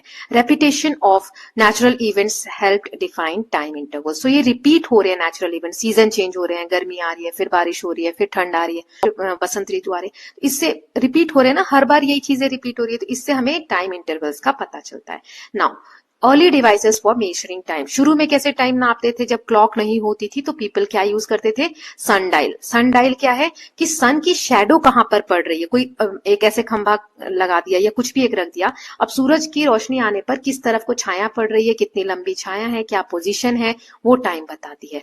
ये दिन के समय में वर्क करती है, एंड सनी वेदर में, बारिश हो रही हो रात के समय में नहीं वर्क करेगी, क्योंकि सन की रोशनी को ये की वजह से छाया बन रही है ना, सन है ही नहीं तो कहां से होगा रात में। ना वाटर क्लॉक क्या होता है, इसमें फ्लो ऑफ वाटर, पानी कैसे बह रहा है उस हिसाब से टाइम मेजर होता है। दो तरीके के ये होते हैं, जैसे water flowing out of vessel, एक बर्तन में पानी लिया वो दूसरे बर्तन में कितनी देर में जा रहा है, तो वो हो गया। दूसरा होता है कि एक कटोरी रख दी, floating ball with a small hole, उसमें एक छोटी सी छेद है कटोरी में, उसको आपने पानी के ऊपर रख दिया, वो कितनी देर में उस छोटे छेद से उस कटोरी में पानी भर के वो कटोरी नीचे डूबेगी, तो उसका एक फिक्स टाइम होता है ना, तो ऐसे नापा जाता था। देन आर ग्लासेस, इसमें क्या होता है, measure time by flow of sand. इसमें एक बल्ब होता है जिसमें रेत जो है वो कितनी टाइम में बह रही है उसके हिसाब से टाइम नापा जाता है। कैंडल क्लॉक में कैंडल पे मार्किंग होती है, कितनी कैंडल जल गई उस हिसाब से कितना टाइम पास हुआ है वो पता चलता है। ठीक है, तो ये कुछ तरीके थे। नाउ एक्टिविटी दी गई थी सिंपल वाटर क्लॉक बनाने की। प्लास्टिक बॉटल को कट करना था 2 पार्ट्स में, 2 छोटे छेद करने थे उसके कैप में। Water drip at a steady rate, धीरे धीरे उसमें कैसे वो डूब रहा है ये एक्सरसाइज में हमने देखा था, है ना, तो आप देख लेंगे। डेवलपमेंट ऑफ बेटर क्लॉक्स, अब धीरे धीरे अच्छे क्लॉक्स बनने लगे। एट ट्रैवल इंक्रीज, जैसे ट्रैवल बढ़ने लगा तो एक्यूरेट टाइम मेजरमेंट जरूरी हो गया, तो मैकेनिकल मशीन जैसी क्लॉक्स डेवलप हो गई, गियर्स वाली, weights, springs. So mechanical clocks were developed using, इसमें गियर्स होते हैं, वेट्स होते हैं, स्प्रिंग्स होते हैं। इसकी वजह से ब्रेक थ्रू आया एक तरीके से, और फिर इसमें हमने पढ़ा था कि पेंडुलम क्लॉक का इन्वेंशन हुआ। तो सिंपल पेंडुलम के बारे में पढ़ा था। Simple, what is a simple pendulum, it consist of इसमें एक हैवी बॉल होता है जिसे बॉब कहते हैं, लॉन्ग एक थ्रेड होता है, धागे जैसा होता है, और रिजिड सपोर्ट होता है। Then bob moves to and fro when release, इस तरीके से बॉब का मूवमेंट होता है आगे पीछे, और उससे ही हमें टाइम कैलकुलेशन में पता चलता है। इसे क्या कहते हैं, ऑसिलेटरी मोशन। जो पेंडुलम रिपीट करता है एक फिक्स टाइम पे, मतलब यहां से यहां तक कितनी देर में गया और यहां से यहां तक कितनी देर में आया, उसी को कहते हैं ऑसिलेटरी मोशन। इसे पीरियोडिक मोशन भी कहते हैं, क्योंकि एक पीरियड में कंप्लीट हो रहा है, सेम पीरियड में बार बार। तो एक ऑसिलेशन कितना होता है, एक ऑसिलेशन तब कंप्लीट होता है जैसे बॉब यहां पर है, ये आपको मार्कर दिख रहा है, तो bob moves from mean position to one extreme, जैसे यहां पे बॉब है तो यहां से पहले ये यहां गया, then to the other extreme, फिर यहां गया और फिर वहीं पर वापस आ गया बीच में, है ना, तो उसे कहते हैं वन ऑसिलेशन। टाइम पीरियड क्या होता है, जो एक ऑसिलेशन को कंप्लीट करने में समय लगता है उसे टाइम पीरियड कहते हैं। सिंपल पेंडुलम में लेंथ ऑफ पेंडुलम डिसाइड करती है टाइम पीरियड, और जो बॉब का मास है, मतलब वेट कितना है बॉब का, उस पे डिपेंड नहीं करता, लेंथ ऑफ द पेंडुलम पे डिपेंड करती है। At a given place pendulums of same length have same time period, same length होगा धागे का ना तो सेम टाइम होगा, बॉब की मास पे डिपेंड नहीं करता। नाउ मॉडर्न जो क्लॉक होते हैं इसमें रिपीटिंग प्रोसेस होता है, क्वार्ट्ज क्रिस्टल, एटॉमिक वाइब्रेशन, है ना, मॉडर्न क्लॉक्स में ये चीजें यूज होती हैं। Atomic clocks are extremely accurate, बहुत कम इसमें मिस्टेक्स होने के चांस रहते हैं, बहुत एक्यूरेट टाइम देता है। देन ऐसा यूनिट क्या है टाइम की, हमने पढ़ा था, ऐसा unit of time is second, जिसे स्मॉल एस से हम लिखते हैं। 60 सेकंड का 1 मिनट होता है, 60 मिनट का 1 आवर होता है। रूल्स क्या है, सिंबल्स को लोअर केस में लिखना है, मतलब छोटी एबीसीडी छोटे एस में लिखना है, फुल स्टॉप नहीं लगाना है इसके बाद, और स्पेस रखना है, जैसे 1 आवर है तो 1 और एच के बीच में स्पेस है, जैसे 60 सेकंड्स है तो बीच में स्पेस है, ठीक है, नंबर और यूनिट के। नाउ नेक्स्ट है स्लो और फास्ट, तो कोई भी ऑब्जेक्ट कितना डिस्टेंस कवर कर रहा है, कितने टाइम में कवर कर रहा है, जैसे कम टाइम में कर रहा है तो फास्ट है, ज्यादा टाइम में कर रहा है तो स्लो है। तो कंपैरिजन करना होता है कि कितना मोशन नीड्स है, कितना, तो कंपैरिजन ऑफ मोशन ये बताता है, needs measurement of distance and time, distance और टाइम के हिसाब से कि कितना डिस्टेंस कितने टाइम में कवर हुआ, उससे हम फास्ट और स्लो बताते हैं। स्पीड, है ना, स्पीड क्या होता है, स्पीड की डेफिनेशन देखो तो distance covered in per unit time, मतलब एक यूनिट टाइम में कितना डिस्टेंस कवर हुआ उसी को स्पीड कहते हैं। Total distance covered divided by total time taken, और स्पीड की यूनिट क्या होती है, तो एसआई यूनिट होती है मीटर पर सेकेंड। क्यों, देखो डिस्टेंस मीटर और टाइम सेकेंड, ये भी हमने यूनिट देखी, तो मीटर पर सेकेंड इसकी यूनिट होती है, और इसको बड़ी यूनिट में करना हो तो किलोमीटर पर आवर, मीटर का किलोमीटर और सेकेंड का आवर हो जाएगा। ओके, कुछ न्यूमेरिकल्स मैंने ले लिए, जैसे पहले में डिस्टेंस ये दिया है, टाइम ये दिया है, तो इसमें हमें स्पीड निकालनी है, तो speed is equal to distance upon में टाइम। तो देखो तो इसमें दोनों यूनिट अलग है, ये किलोमीटर में, ये मिनट में है। या तो इसको आर में चेंज करो या इसको मीटर में चेंज करो, क्योंकि मीटर पर सेकंड या किलोमीटर पर आवर में ही निकाल सकते हो। तो ये 3600 को मीटर में बदल लेते हैं, ठीक है। तो इसको आप मल्टीप्लाई कर दोगे 1000 से तो आ जाएगा 3600। ना 15 मिनट को सेकंड्स में चेंज कर दो, तो सेकंड्स में चेंज करने के लिए इंटू 60 करोगे तो यहाँ पर ये आ जाएगा 4 मीटर पर सेकंड। 2 0 से 2 0 कैंसिल, 9 1 9, 9 4 36। ओके, ना सेकंड देख लेते हैं। तो स्पीड हमें दी हुई है, टाइम दिया, डिस्टेंस निकालना है। तो डिस्टेंस क्या होता है, स्पीड इंटू टाइम, है ना। तो स्पीड की जगह 50 रख दो और टाइम की जगह 2 रख दो, तो 15 × 2 100 किलोमीटर डिस्टेंस आ गया। तीसरा है स्पीड दी हुई है और डिस्टेंस ये दिया हुआ है, तो टाइम निकालना है। Time is equal to distance divided by speed, तो 360 डिवाइडेड बाय 90, ये 0 से 0 कैंसिल हो गया, 9 1 9, 9 4 36, 4 आवर्स की इसका टाइम आ गया। एवरेज स्पीड, जो हम डिस्टेंस कैलकुलेट करते हैं, calculate using total distance and total time. Average speed जो है वो कैसे कैलकुलेट होती है, टोटल डिस्टेंस को हम टोटल डिवाइड करते हैं टोटल टाइम से। Actual speed may worry during motion. In this chapter speed means average speed. देखो स्पीड कभी एक जैसी नहीं रहती। कार आप चला रहे हो तो क्या हमेशा एक स्पीड में चलाते हो, स्पीड चेंज होती रहती है मूवमेंट के दौरान। तो स्पीड यहाँ पर जो हम यूज कर रहे हैं ना इस चैप्टर में, हमने एवरेज स्पीड यूज किया है। इसी से कॉन्सेप्ट आता है uniform and non uniform motion. Linear motion, तो लीनियर मोशन मतलब एक स्ट्रेट लाइन में, जैसे ये लाइन है तो कार इस पे सीधी चल रही है, तो इसमें दो मोशन होंगे। कार सीधी चल रही है ना, तो एक होगा यूनिफॉर्म, मतलब जैसे यहां से लेकर कार यहां तक जितनी दूर में गई है, जितना डिस्टेंस, मान लो 1 किलोमीटर 5 घंटे में गई है, तो अगला 1 किलोमीटर भी 5 घंटे में कार जाएगी, तो उसे कहते हैं uniform linear motion. Object moves with constant speed, एक स्पीड से कार मूव कर रही है, इक्वल डिस्टेंस इक्वल टाइम में कवर कर रही है। नॉन यूनिफॉर्म मतलब स्पीड चेंज होती रहती है, जैसे 1 किलोमीटर पहले 5 घंटे में गए, अगला 1 किलोमीटर मान लो कि 10 घंटे में गए। ये मैं बहुत गलत एग्जाम्पल, नंबर्स बहुत ज्यादा बता रही हूँ सिर्फ समझाने के लिए, है ना। तो ये ज्यादा कॉमन है डेली लाइफ में। कभी भी गाड़ी ऐसे नहीं चलती कि 1 मिनट में इतनी दूर पहुंचे तो इतनी दूर फिर अगले बार भी हम 1 मिनट में ही पहुंचेंगे। कभी हो सकता है जल्दी पहुंच जाए, कभी देर पहुंचे, तो डिपेंड करता है। कभी ट्रैफिक लाइट्स की वजह से, कभी किसी चीज की वजह से, भीड़ की वजह से। स्पीड कभी भी यूनिफॉर्म नहीं होती, नॉन यूनिफॉर्म होती है डेली लाइफ में, है ना। हम जनरल अगर बात करें, कभी तो नहीं बोल सकते, मोस्टली डेली लाइफ में। Table based on understanding, train cover करती है सेम डिस्टेंस एवरी 10 मिनट। अगर हर 10 मिनट में ट्रेन कवर कर रही है सेम डिस्टेंस, तो क्या है, uniform motion. Train covering different distance every 10 minute, हर 10 मिनट में अलग अलग डिस्टेंस कवर कर रही है, तो उसे क्या कहते हैं, non uniform motion. Okay, now nutshell chapter की समरी देख लेते हैं। Time period is time for one oscillation. Time period क्या होता है कि एक ऑसिलेशन में कितना टाइम लगा। ऐसा यूनिट क्या है टाइम की, सेकंड। स्पीड का फॉर्मूला क्या है, distance divided by time. Uniform motion मतलब स्पीड जो है कांस्टेंट है। नॉन यूनिफॉर्म मोशन मतलब स्पीड का क्या है, चेंज हो रही है ना, चेंजिंग स्पीड है। नाउ कुछ एग्जाम अलर्ट है। डेफिनेशन आपको टाइम पीरियड के अच्छे से आने चाहिए, फॉर्मूलाज वगैरह अच्छे से आने चाहिए, न्यूमेरिकल सॉल्व करने आने चाहिए, यूनिट को कन्वर्ट करते आने चाहिए, है ना।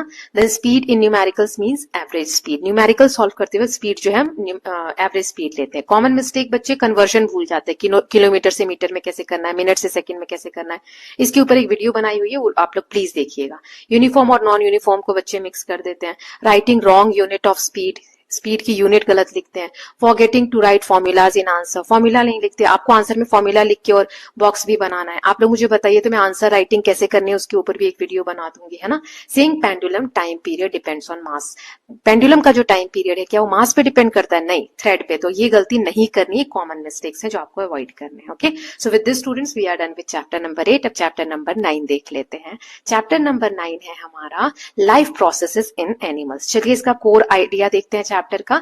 So all living animals need energy to survive and perform activities। कोई भी जो जीव है, एनिमल है, जी रहा है, उसको सरवाइव करने के लिए, एक्टिविटीज परफॉर्म करने के लिए एनर्जी चाहिए। एनर्जी कहाँ से आती है, फूड से आती है। सो ऐसे प्रोसेस जो एनिमल्स को एनर्जी ऑब्टेन करने के लिए चाहिए, लाइफ को मेंटेन करने के लिए चाहिए, उसे लाइफ प्रोसेसेस कहते हैं। जैसे न्यूट्रिशन चाहिए, लाइफ प्रोसेस में पहला। रेस्पिरेशन चाहिए, न्यूट्रिशन से हमें खाना मिलेगा, खाने को पचाना कैसे है, रेस्पिरेशन से। सर्कुलेशन चाहिए, खाना पच गया, पूरी बॉडी में सर्कुलेट नहीं होगा, नहीं मूवमेंट होगा तो कैसे जिएंगे। जो वेस्ट प्रोडक्ट जनरेट हुआ उसको एक्सक्रीट करने का प्रोसेस भी इसी में इंक्लूड होता है। और रिप्रोडक्शन भी, अपने जैसे बेबी को, ऑफस्प्रिंग को जन्म देना, रिप्रोडक्शन भी होता है ना। नहीं तो एक ही प्रजाति एक ही बार जी के खत्म हो जाएगी तो आगे उसके जैसी प्रजाति कहां से होगी। तो ये सारी चीजें स्पेशल प्रोसेसेस हैं लाइफ प्रोसेस के। इस चैप्टर में we study nutrition and respiration in animals in detail. तो इसमें हम सिर्फ दो चीजें पढ़ने वाले हैं, न्यूट्रिशन और रेस्पिरेशन। ओके, तो चलिए स्टार्ट करते हैं चैप्टर को। न्यूट्रिशन इन एनिमल्स, तो एनिमल्स को फूड क्यों चाहिए? क्योंकि फूड एनर्जी देते हैं, बॉडी को ग्रोथ करने में, रिपेयर करने में, बॉडी को मेंटेन करने में हेल्प करते हैं। फूड कंटेन करते हैं कॉम्प्लेक्स सब्सटेंसेस, फूड में कार्बोहाइड्रेट होते हैं, प्रोटीन्स होते हैं, फैट्स होते हैं। ये जो कॉम्प्लेक्स मतलब जटिल, ऐसे हमारी बॉडी डायरेक्ट कार्बोहाइड्रेट नहीं पचा सकती, प्रोटीन नहीं पचा सकती, फैट नहीं पचा सकती। तो ये बहुत कॉम्प्लेक्स है, जटिल है, इसमें बहुत सारी चीजें मिक्स है। तो इसको ब्रोक डाउन करना होता है सिंपलर फॉर्म में, है ना, उसको छोटे छोटे पार्ट्स में तोड़ना होता है। इसी को तो हम कहते हैं डाइजेशन, या जो भी आगे हम पढ़ने वाले हैं। तो यहाँ पर प्रोसेस आता है डाइजेशन। तो डाइजेशन ही वो प्रोसेस है जिसमें जो कॉम्प्लेक्स फूड है ना उसको ब्रेक डाउन किया जाता है सिंपलर सब्सटेंसेस में। डाइजेशन जो है एक लॉन्ग ट्यूब में होता है जिसे एलिमेंट्री कनाल कहते हैं। इसमें खाना जो है माउथ से स्टार्ट होता है और एनएस पे एंड होता है। तो सबसे पहले खाना ह्यूमन बीइंग में डाइजेशन की शुरुआत माउथ से होती है, बिगनिंग ऑफ डाइजेशन। फूड जो है बॉडी में एंटर करता है माउथ से, टीथ दांतों से हम क्रश करते हैं, चबाते हैं फूड को, इसे मैकेनिकल डाइजेशन कहते हैं, दांतों से जो हम खाने को चबाते हैं। उसके बाद जो हमारे मुंह में लार आती है, सलाइवा होता है, सलाइवरी ग्लैंड्स होते हैं हमारे मुंह के अंदर, उसमें से ये सलाइवा लार जो है सिक्रीट होती है, निकलती है। ये एक डाइजेस्टिव जूस इसमें कंटेन होता है जो खाने में स्टार्च है उसको तोड़ देता है शुगर में। स्टार्च क्या है? कॉम्प्लेक्स फूड, उसको शुगर में तोड़ देता है, सिंपलर फूड में तोड़ देता है। This is why starchy food taste sweet after chewing for some time. रोटी आप मुंह में रखोगे तो मीठा नहीं लगेगा, उसको जब चबाओगे थोड़ी देर तो मीठा मीठा लगने लगता है, क्योंकि उसमें जो स्टार्च था ना वो शुगर में कन्वर्ट होने लगता है, ब्रेक डाउन होकर। ओके, ऐसे ही चावल भी। Now activity inside action of saliva, जो आयोडीन है टर्न कर देता है blue black in presence of starch. Starch में अगर टेस्ट करोगे तो अगर आयोडीन से टेस्ट कर रहे हो तो वो ब्लू ब्लैक कलर का हो जाता है। खाना जो आप चबा रहे हो उसको शो लिटिल और no colour change with iodine. Chewed food जो आपने खाना चबाया ना उसको आप आयोडीन से टेस्ट करोगे तो उसमें कोई कलर चेंज नहीं होगा। इसका मतलब क्या हुआ? स्टार्च अब टूट चुका है, शुगर में कन्वर्ट हो गया है। This show saliva digest starch into sugar. अब मुंह से खाना कहाँ गया? इसोफेगस में, जिसे फूड पाइप भी कहते हैं। ठीक है, खाना मस्कुलर ट्यूब में माउथ से स्टमक तक ये ट्यूब जो अटैच होती है। यहाँ से पोस्टरेसिस मूवमेंट से वेव लाइक ऐसे वेव्स बनती है, लहरें बनती है, उस तरीके से खाना नीचे जाता है, मसल रिलैक्स होती है, कॉन्ट्रैक्ट होती है। इससे खाना क्या है? नीचे की तरफ पुश होता है, आगे की तरफ। फिर स्टमक में, पेट में खाना जाता है। Walls of stomach churn the food, उसके बाद खाने को वहां पे घुमाया जाता है, पेट में घूमता है, पचता है। तो पेट के अंदर भी कुछ जूसेस सिक्रीट होती हैं, निकलती हैं, रिलीज होती हैं। जैसे मुंह में हमने पढ़ा था सलाइवा है ना, सलाइवरी ग्लैंड्स होते हैं वो रिलीज करते हैं। पेट में डाइजेस्टिव जूस, एसिड और म्यूकस, ये तीनों रिलीज होते हैं। ये चैप्टर मैंने बहुत डिटेल में समझाया हुआ है बेटा। किस किस को वो चैप्टर अच्छा लगा था? क्योंकि मैंने वहां पे बहुत अच्छे से समझाया था। देखा है आप लोगों ने? किस किसने देखा है प्लीज मुझे बताइए। नाउ फंक्शन क्या होते हैं? ये 3 जूस पेट में निकलते हैं, डाइजेस्टिव जूस। तो डाइजेस्टिव जूस का काम क्या होता है? वो प्रोटीन को, खाने में जो भी प्रोटीन है ना उसको तोड़ते हैं। मुंह में क्या टूटा था? स्टार्च, स्टार्च से शुगर बना। अब डाइजेस्टिव जूस जो है पेट में वो क्या तोड़ रहा है? प्रोटीन को ब्रेक डाउन कर रहा है। एसिड क्या करते हैं? हार्मफुल बैक्टीरिया को मारते हैं। और म्यूकस जो है वो क्या करते हैं? स्टमक की जो लाइनिंग है, पेट की जो लाइनिंग है उसको प्रोटेक्ट करते हैं। तो फूड यहाँ पर कैसा बन जाता है? सेमी लिक्विड मास में बन जाता है, ना बहुत तरल रहता है ना सूखा रहता है। फूड जो लिक्विड जैसा, सेमी लिक्विड जैसा बन जाता है। देन खाना उसके बाद आता है स्मॉल इंटेस्टाइन में, छोटी आंत में आता है। स्मॉल इंटेस्टाइन नाम ही स्मॉल है, ये सबसे लॉन्गेस्ट पार्ट है एलिमेंट्री कनाल का। 6 मीटर लंबी होती है हमारी जो छोटी आंत होती है। इसमें कौन कौन से डाइजेस्टिव जूस होते हैं? हर स्टेज में अपने अपने डाइजेस्टिव जूस रिलीज होते हैं। तो यहाँ पर लीवर से, पेनक्रियास से एंड इट्स ओन वॉल, इसकी खुद की वॉल से भी जूस रिलीज होते हैं। और ये जूस 2 जगह से लेते हैं स्मॉल इंटेस्टाइन, लीवर से भी और पेनक्रियास से भी। ठीक है, नाउ जो लिवर से जूस लेते हैं उसका नाम क्या है? लिवर से जो जूस लिया, बाइल। तो बाइल क्या करते हैं? ये न्यूट्रलाइज करते हैं एसिड को फ्रॉम स्टमक। पेट में जो एसिड है ना उसको न्यूट्रलाइज कर देते हैं और फैट को ब्रेक करते हैं छोटे छोटे ड्रॉपलेट्स में। अब जो फैट था हमारे न्यूट्रिएंट्स में उसको कौन पचाते हैं? बाइल पचाने का काम करता है।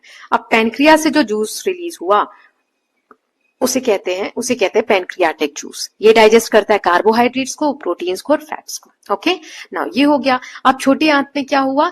एब्जॉर्प्शन होता है न्यूट्रिएंट्स का। खाने सारे हमने देखा कि कॉम्प्लेक्स से स्मॉल सिंपलर फॉर्म में टूट गया, सब ब्रेक डाउन हो गया। अब इनर लाइनिंग जो होती है ना स्मॉल इंटेस्टाइन की, इसमें फिंगर लाइक प्रोजेक्शंस होते हैं जिसे विली कहते हैं। यहाँ साथ साथ इमेजेस वगैरह है तो आप देखते चलिएगा। ठीक है, विली सरफेस एरिया इंक्रीज करती है, तो जो खाना पच गया है, डाइजेस्टेड न्यूट्रिएंट्स है, वो ब्लड में पास होता है इनके थ्रू। ब्लड ट्रांसपोर्ट करते हैं न्यूट्रिएंट्स को पूरे बॉडी पार्ट्स में, खून के थ्रू जो न्यूट्रिएंट्स हैं हमारी पूरी बॉडी में फैलते हैं। नाउ अब बारी आती है लार्ज इंटेस्टाइन की। तो ये छोटी है लेकिन वाइडर है, चौड़ी होती है as compare to small intestine. यहाँ पर क्या होता है, जब सारा खाना स्मॉल इंटेस्टाइन तक पच गया तो अब क्या बचा है खाने में, पानी बचा और नमक, ये लार्ज इंटेस्टाइन एब्जॉर्ब कर लेते हैं, ठीक है। और जो खाना अनडाइजेस्टेड है, नहीं पचा है या नहीं चाहिए बॉडी को, वो सेमी सॉलिड वेस्ट के फॉर्म में, स्टूल के फॉर्म में स्टोर हो जाता है, कहां पर, रेक्टम में। और जब हमें अर्ज फील होता है तो एक्सपेल थ्रू एनस, है ना। तो इसी प्रोसेस को मिजेशन कहते हैं। जो चीजें हमारी बॉडी को नहीं चाहिए मिजेस्ट कर देते हैं, थ्रू आउट कर देते हैं बॉडी से। Okay, now digestion in different animals. फिर हमने अलग अलग एनिमल्स में कैसे डाइजेशन होता है वो देखा था। र्यूमिनेंट्स जो होते हैं जैसे काउस, बफेलो, ये ग्रास ईटिंग एनिमल्स होते हैं। ये खाने को, ग्रास को धीरे स्वेलो कर लेते हैं, निगल लेते हैं, चबाते नहीं, सीधा निकल लेते हैं। उसके बाद पार्शली डाइजेस्टेड होता है, अच्छे से तो चबाया नहीं होता उन्होंने, ये फिर पेट में से खाने को वापस मुंह में लाते हैं और दिन भर उसको चबाते रहते हैं धीरे धीरे, है ना। इसीलिए इस प्रोसेस को क्या कहते हैं, र्यूमिनेशंस कहते हैं। और जो एनिमल्स ये र्यूमिनेशन करते हैं उसे हम र्यूमिनेंट्स बोलते हैं। ओके, बर्ड्स में दिया हुआ था कि बर्ड्स के दांत नहीं होते हैं, इनके गिजर्ड्स होते हैं। फूड जो होते हैं, मस्कुलर वॉल जो है गिजर्ड की, वो क्रश करते हैं। और जो छोटे छोटे कंकड़ पत्थर होते हैं, ग्रिट, जो चिड़िया खाती है, उसके थ्रू खाना जो है पचता है। तो कंक्लूजन क्या है, different animals have different digestive system, structure depend करता है फूड हैबिटेट पे। Okay, now respiration in animal. Respiration क्या होता है, process of releasing energy from food. खाना जो हमने खाया उसको, उससे हमें क्या चाहिए, बॉडी को खाना नहीं चाहिए, बॉडी को एनर्जी चाहिए। तो एनर्जी जो हमें खाने से मिलती है, तो एनर्जी रिलीज कैसे होती है फूड से, रेस्पिरेशन के थ्रू। ऑक्सीजन क्या करते हैं, ग्लूकोज को ब्रेक डाउन करते हैं, एनर्जी रिलीज होती है which is use for life activities. तो जैसे ग्लूकोज और ऑक्सीजन मिलकर कार्बन डाइऑक्साइड, वाटर और एनर्जी रिलीज करते हैं। ओके, ये ऑक्सीजन जो हम सांस ले रहे हैं तो उससे ऑक्सीजन अंदर लेते हैं बॉडी के, तो वो ग्लूकोज के साथ मिलकर ये ब्रेक डाउन होते हैं कार्बन डाइऑक्साइड, वाटर और एनर्जी में। तो कार्बन डाइऑक्साइड सांस के थ्रू बाहर छोड़ देते हैं, एनर्जी हमारी बॉडी यूज कर लेती है और वाटर, है ना। देन रेस्पिरेशन इन ह्यूमन, ये हमने क्या पढ़ा, रेस्पिरेशन इन एनिमल्स। अब ह्यूमंस में ब्रीदिंग, ब्रीदिंग के प्रोसेस में हम इनहेल करते हैं एयर, अपने अंदर सांस लेते हैं और एक्सहेल करते हैं। ये एक फिजिकल प्रोसेस है। इनहेल करते हैं तो हमारी बॉडी ऑक्सीजन अंदर लेती है और एक्सहेल करते हैं तो ये जो कार्बन डाइऑक्साइड रिलीज होता है इसको बाहर की तरफ छोड़ते हैं, है ना। तो रेस्पिरेटरी सिस्टम में क्या क्या आता है, नॉस्ट्रल, नाक से हम सांस लेते हैं, फिर नेसल पैसेज आता है, विंड पाइप आता है, लंग्स आते हैं, एल्वियोलाई, डायफ्राम और रिब केज आता है। तो ये सारे बॉडी पार्ट्स इन्वॉल्व होते हैं सांस लेने की प्रक्रिया में, ठीक है। सारे रेस्पिरेटरी सिस्टम का जो पार्ट्स है उसको देखते हैं क्या क्या इनका रोल होता है। तो नॉस्ट्रल और नेसल पैसेज जो है, तो यहाँ पर हेयर, नाक के अंदर देखोगे छोटे छोटे बाल होते हैं और म्यूकस ट्रैप होता है। क्यों, ये जो बाल होते हैं जब हम सांस लेते हैं तो इसमें जो धूल वगैरह जा रही है, जो जर्म्स जा रहे हैं, डस्ट है, तो उसको फिल्टर कर देते हैं, बॉडी में नहीं जाने देते। तो air is filter before reaching lungs, breathing through nose is healthier, इसीलिए नाक से हमें सांस लेनी चाहिए। कई बार बच्चे क्या करते हैं, मुंह खोल के मुंह से सांस लेते हैं, ऐसा क्या होता है, धूल मिट्टी भी अंदर जाती है। फिर लंग्स और एल्वियोलाई का क्या काम होता है, लंग्स में बहुत छोटे छोटे मिलियंस ऑफ एल्वियोलाई प्रेजेंट होते हैं। ये थिन वॉल की तरह होते हैं, सराउंडेड बाय ब्लड वेसल्स। इनके चारों तरफ क्या होती है, ब्लड वेसल्स होती हैं। गैसेस एक्सचेंज होते हैं, ऑक्सीजन एंटर होता है ब्लड में और कार्बन डाइऑक्साइड ब्लड से बाहर जाता है। मैकेनिज्म क्या है ब्रीदिंग का, सबसे पहले इनहेलेशन, सांस अंदर लेते हो तो जो हमारे सीने की रिब्स हैं, है ना, जो सीने पे हड्डियां आपको दिखती हैं दोनों तरफ, ये ऊपर की तरफ उठता है ताकि पेट में नीचे स्पेस बन पाए, है ना, लंग्स हमारे बड़े हो पाए। सांस अंदर लेते वक्त हवा अंदर जा रही है तो फूलता है, तो हड्डियां ऊपर की तरफ उठती है ना। रिब केस जो है हमारा वो ऊपर उठता है, आउट, और डायफ्राम जो है नीचे की तरफ उठता है। चेस्ट कैविटी एक्सपैंड होती है और एयर लंग्स में एंटर करता है। अब एक्सहेलेशन में क्या होता है, जो रिब केज है वो हमारा नीचे की तरफ जाता है और डायफ्राम ऊपर की तरफ, तो दबने के कारण चेस्ट की कैविटी क्या होती है, कम हो जाती है और हवा जो है बाहर की तरफ नाक से निकलती है। Okay, now activity inside, lime water का हमने टेस्ट किया था कि एक्सहेल एयर, जो हम सांस छोड़ते हैं उससे हमने पाइप से लाइम वाटर में, चूना पानी में जब फूका था तो उसका कलर क्या हो गया था, मिल्की व्हाइट हो गया था। तो ये दिखाता है कि कार्बन डाइऑक्साइड जो हम बाहर सांस छोड़ते हैं उसमें कार्बन डाइऑक्साइड प्रेजेंट होता है। Now difference between breathing and respiration, तो ये हम सोचते हैं कभी कभी ब्रीदिंग और रेस्पिरेशन बच्चे सोचते हैं एक ही चीज है, नहीं। ब्रीदिंग क्या है, फिजिकल प्रोसेस है जिसमें हम सांस ले रहे हैं, छोड़ रहे हैं, इसमें गैसेज एक्सचेंज हो रही हैं। लेकिन रेस्पिरेशन क्या है, ये केमिकल प्रोसेस है, इसमें एनर्जी रिलीज होती है। ये मैंने आपको फॉर्मूला ऊपर दिखा दिया था, है ना, कि ग्लूकोज और ऑक्सीजन मिलके क्या चेंज करते हैं, ये वाला फॉर्मूला जो दिखाया था रेस्पिरेशन का, एक सेकेंड, ये वाला, ग्लूकोज और ऑक्सीजन मिलते हैं तो ये ब्रेक डाउन होते हैं कार्बन डाइऑक्साइड, वाटर और एनर्जी में। तो क्या है, एक केमिकल फॉर्मूला, केमिकल प्रोसेस है। ओके, नाउ अदर एनिमल्स में रेस्पिरेशन कैसे होता है, जैसे फिश में गिल्स होते हैं तो they breathe through gills. Oxygen dissolve in water, जो पानी में ऑक्सीजन है जो डिजोल्व है उसको ये गिल्स के थ्रू लेते हैं। एम्फीबियंस जैसे फ्रॉग है, टेडपोल, तो ये गिल्स से लेते हैं क्योंकि ये पानी में रहते हैं। और एडल्ट फ्रॉग जो है जो लैंड पे भी रहते हैं, जमीन पे भी रहते हैं, तो स्किन के थ्रू रेस्पिरेशन करते हैं। अर्थवॉर्म जो है, केचुए वगैरह, वो भी स्किन से करते हैं। बर्ड्स और मैमल्स जो है वो लंग से ब्रीथ करते हैं। ये डिफरेंट होता है सब में, अलग अलग हैबिटेट के हिसाब से। नाउ समरी देख लेते हैं। लाइफ प्रोसेसेस जो है, न्यूट्रिशन, डाइजेशन, ये सब ऑर्गेनिजम्स जो है जीव को जीवित रहने में मदद करते हैं। डाइजेशन कॉम्प्लेक्स फूड को सिंपलर सब्सटेंस में तोड़ते हैं। स्मॉल इंटेस्टाइन न्यूट्रिएंट्स एब्जॉर्ब करते हैं। रूमिनेंट्स जो है वो च्यू कड, जो आधा चबाया हुआ खाना स्वेलो कर गए हैं उसको वो क्या करते हैं, दोबारा से चबाते हैं। रेस्पिरेशन से एनर्जी रिलीज, रेस्पिरेशन प्रोसेस से फूड से एनर्जी रिलीज होती है। ब्रीदिंग और रेस्पिरेशन अलग अलग होते हैं। ब्रीदिंग फिजिकल है, रेस्पिरेशन केमिकल प्रोसेस है। Different animals breathe differently. Okay, exam में क्या पॉइंट्स, ये जो डेफिनेशन वगैरह है, रेस्पिरेशन, डाइजेशन, ये अच्छे से याद होना चाहिए। स्टेप्स डाइजेशन के करेक्ट ऑर्डर में याद होने चाहिए। विली क्या होता है, कैसे एब्जॉर्बेशन होता है, एब्जॉर्प्शन होता है, वो पता होना चाहिए। ब्रीदिंग और रेस्पिरेशन में डिफरेंशिएट करते आना चाहिए। करेक्ट इक्वेशन और टर्म्स याद होनी चाहिए। मिस्टेक्स क्या नहीं करनी है कि ब्रीदिंग और रेस्पिरेशन सेम है, ये गलत है। फिर बाइल और पेनक्रियाज का रोल आप भूल जाओ, है ना। और कुछ जो इंपॉर्टेंट कॉन्सेप्ट्स है वो आपको याद रखना है। जिसके साथ चैप्टर नंबर 9 हमारा हो गया। अब चैप्टर 10 देख लेते हैं। वीडियो लेंदी है, कौन कौन बच्चा रुका है यहाँ तक, इसी को कहते हैं मैराथन वीडियो। बहुत सारे बच्चों ने कहा था मैम बनाओ बनाओ बनाओ, बना दिया। कौन कौन रुका है थोड़ा बताओ तो, कितने बच्चे रुके हैं? 10 बच्चे भी रुके हैं कि नहीं अभी तक? चलिए स्टार्ट करते हैं। चैप्टर नंबर 10 है लाइफ प्रोसेसेस इन प्लांट्स। अभी तक हमने लाइफ प्रोसेस इन एनिमल्स में देखा 9th चैप्टर में। अब प्लांट्स में देख लेते हैं। तो कोर आइडिया इस चैप्टर में क्या क्या है? Plants are living organism and need energy for growth and development. Growth development के लिए प्लांट्स जो है वो लिविंग बीइंग की तरह ही रिएक्ट करते हैं। Unlike animal, plants do not eat from outside. Human being या जो जीवित एनिमल्स के वाले चैप्टर में हमने देखा था कि वो खाना बाहर से खाते हैं, खुद नहीं बनाती हमारी बॉडी खाना। लेकिन प्लांट्स क्या करते हैं, वो अपना खाना खुद बनाते हैं। इसको फोटोसिंथेसिस कहते हैं इस प्रोसेस को। सो प्लांट्स में और भी लाइफ प्रोसेस जैसी चीजें होती हैं। जैसे जो खाना प्लांट ने बनाया तो ट्रांसपोर्ट होता है मटेरियल का। जैसे हमने देखा ना हमारी बॉडी में ब्लड जो है सर्कुलेट करता है एनर्जी को, न्यूट्रिएंट्स को, वैसे ही तो रेस्पिरेशन का प्रोसेस प्लांट में भी होता है। चलिए जानते हैं सारी चीजों को। पहला है how do plants grow. Plants कैसे ग्रो होते हैं? तो observable change during plant growth. कुछ चेंजेस ऐसे होते हैं जो हमें दिखते हैं, जैसे प्लांट की हाइट बढ़ रही है, पत्ते बढ़ रहे हैं, पत्ते की संख्या ज्यादा हो रही है, डालियां बढ़ रही हैं, उसकी जो तना है, स्टेम है, वो थिक हो रहा है, मोटा होता जा रहा है। Change in colour and appearance, plant दिखने में अलग लग रहा है, उसका कलर चेंज हो रहा है। सो ये जो चेंज है दिखाते हैं कि प्लांट्स भी एक्टिवली ग्रो होता है और डेवलप होता है। सनलाइट और वाटर का रोल हमने इस चैप्टर में पढ़ा था कि 3 पॉट्स लिए थे, एक में सनलाइट और वाटर उसको दोनों मिल रहा था, दूसरे में सनलाइट था वाटर नहीं, तीसरे में वाटर था सनलाइट नहीं। तो पहले वाले पॉट में क्या हुआ था कि अच्छी ग्रोथ हो रही थी, मैक्सिमम ग्रोथ। बी में क्या हुआ था, प्लांट सर्वाइव नहीं कर पाएगा क्योंकि पानी ही नहीं है। और सी में क्या हो रहा था कि प्लांट की ग्रोथ अच्छी नहीं थी क्योंकि वहां पर सनलाइट बहुत कम था। नाउ कंक्लूजन क्या होता है कि दोनों सनलाइट और वाटर दोनों चाहिए प्लांट की ग्रोथ के लिए। How do plant get food for their growth? Animals get food from plants directly और indirectly. Plants do not eat food, plant food eat नहीं करते हैं, प्लांट सिंथेसिस करते हैं अपने फूड का। तो इसी सिंथेसिस को क्या कहा जाता है? फोटोसिंथेसिस।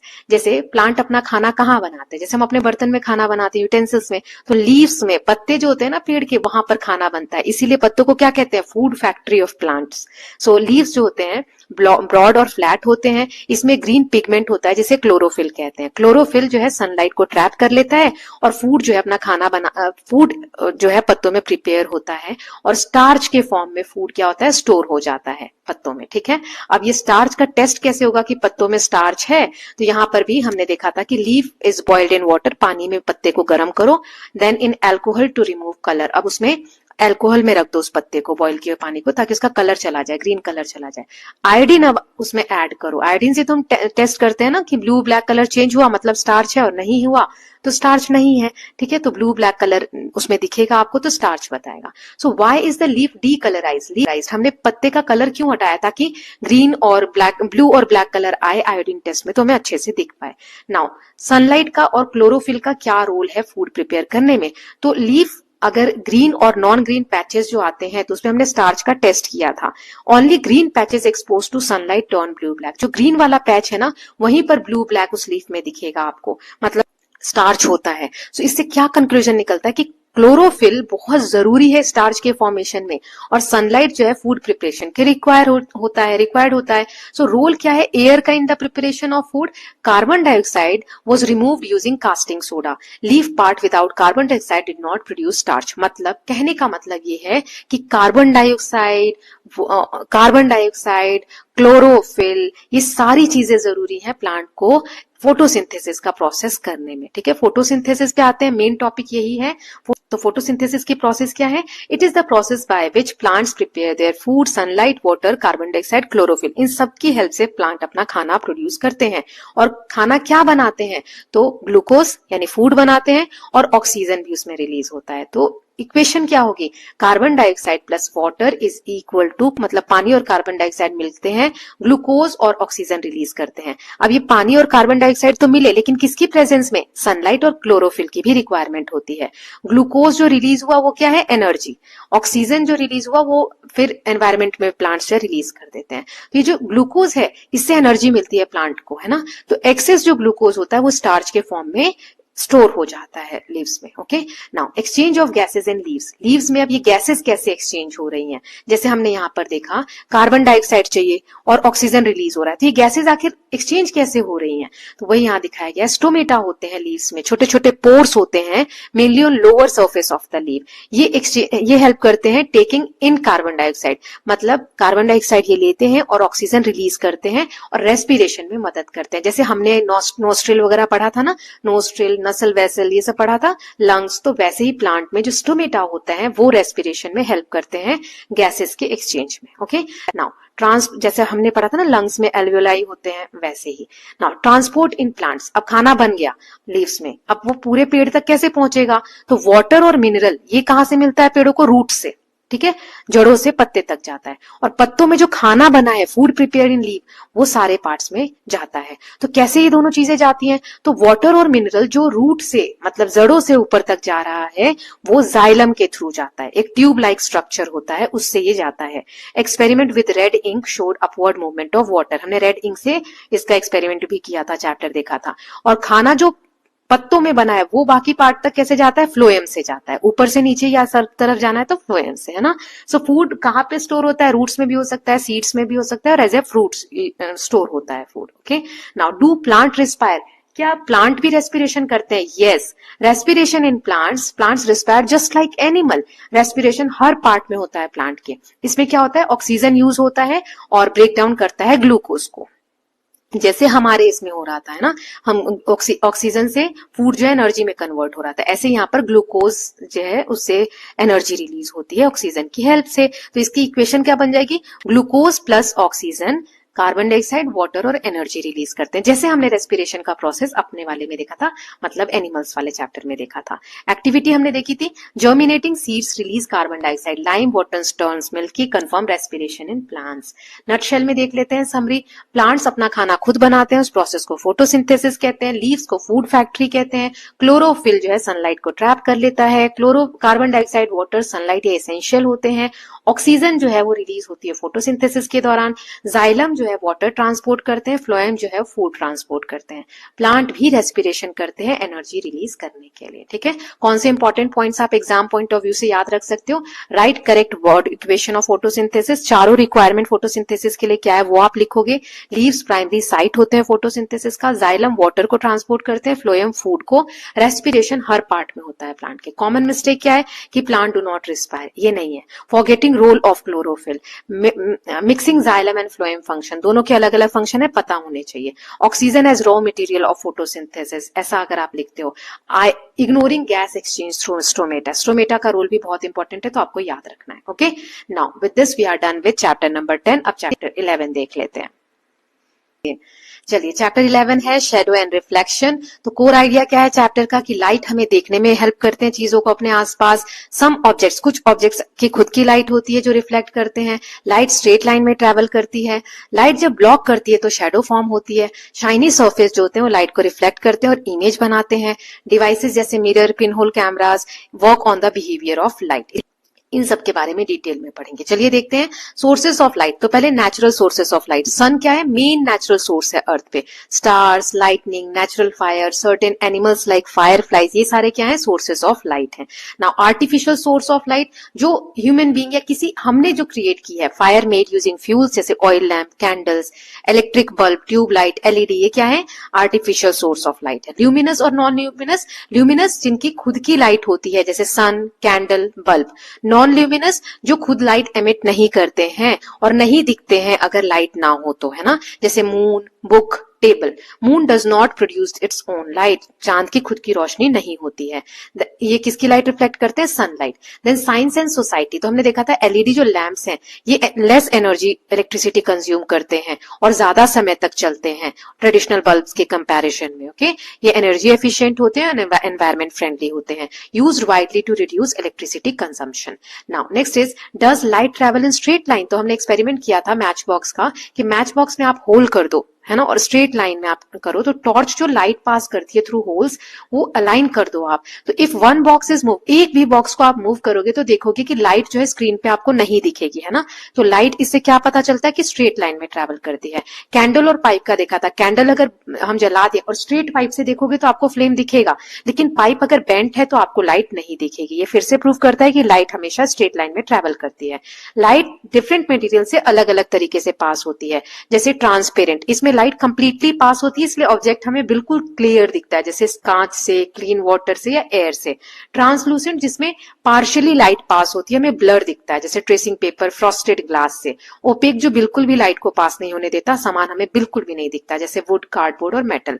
शैडो कब फॉर्म होती है? शैडो होती क्या है? Shadow is formed when an opaque object, ऐसे ऑब्जेक्ट जो लाइट को ब्लॉक करते हैं वो लाइट के पाथ में आ जाए तो वहां पर शेडो फॉर्म होती है। डार्क रीजन, जब लाइट नहीं आ रही है उसी को क्या कहते हैं? शेडो कहते हैं। शेडो होने के लिए क्या क्या 3 चीजें चाहिए? एक सोर्स ऑफ लाइट होना चाहिए, ऑब्जेक्ट होना चाहिए ओपेक, और एक स्क्रीन होनी चाहिए जहां पर शेडो फॉर्म होगी, चाहे वॉल हो सकती है, ग्राउंड या फ्लोर।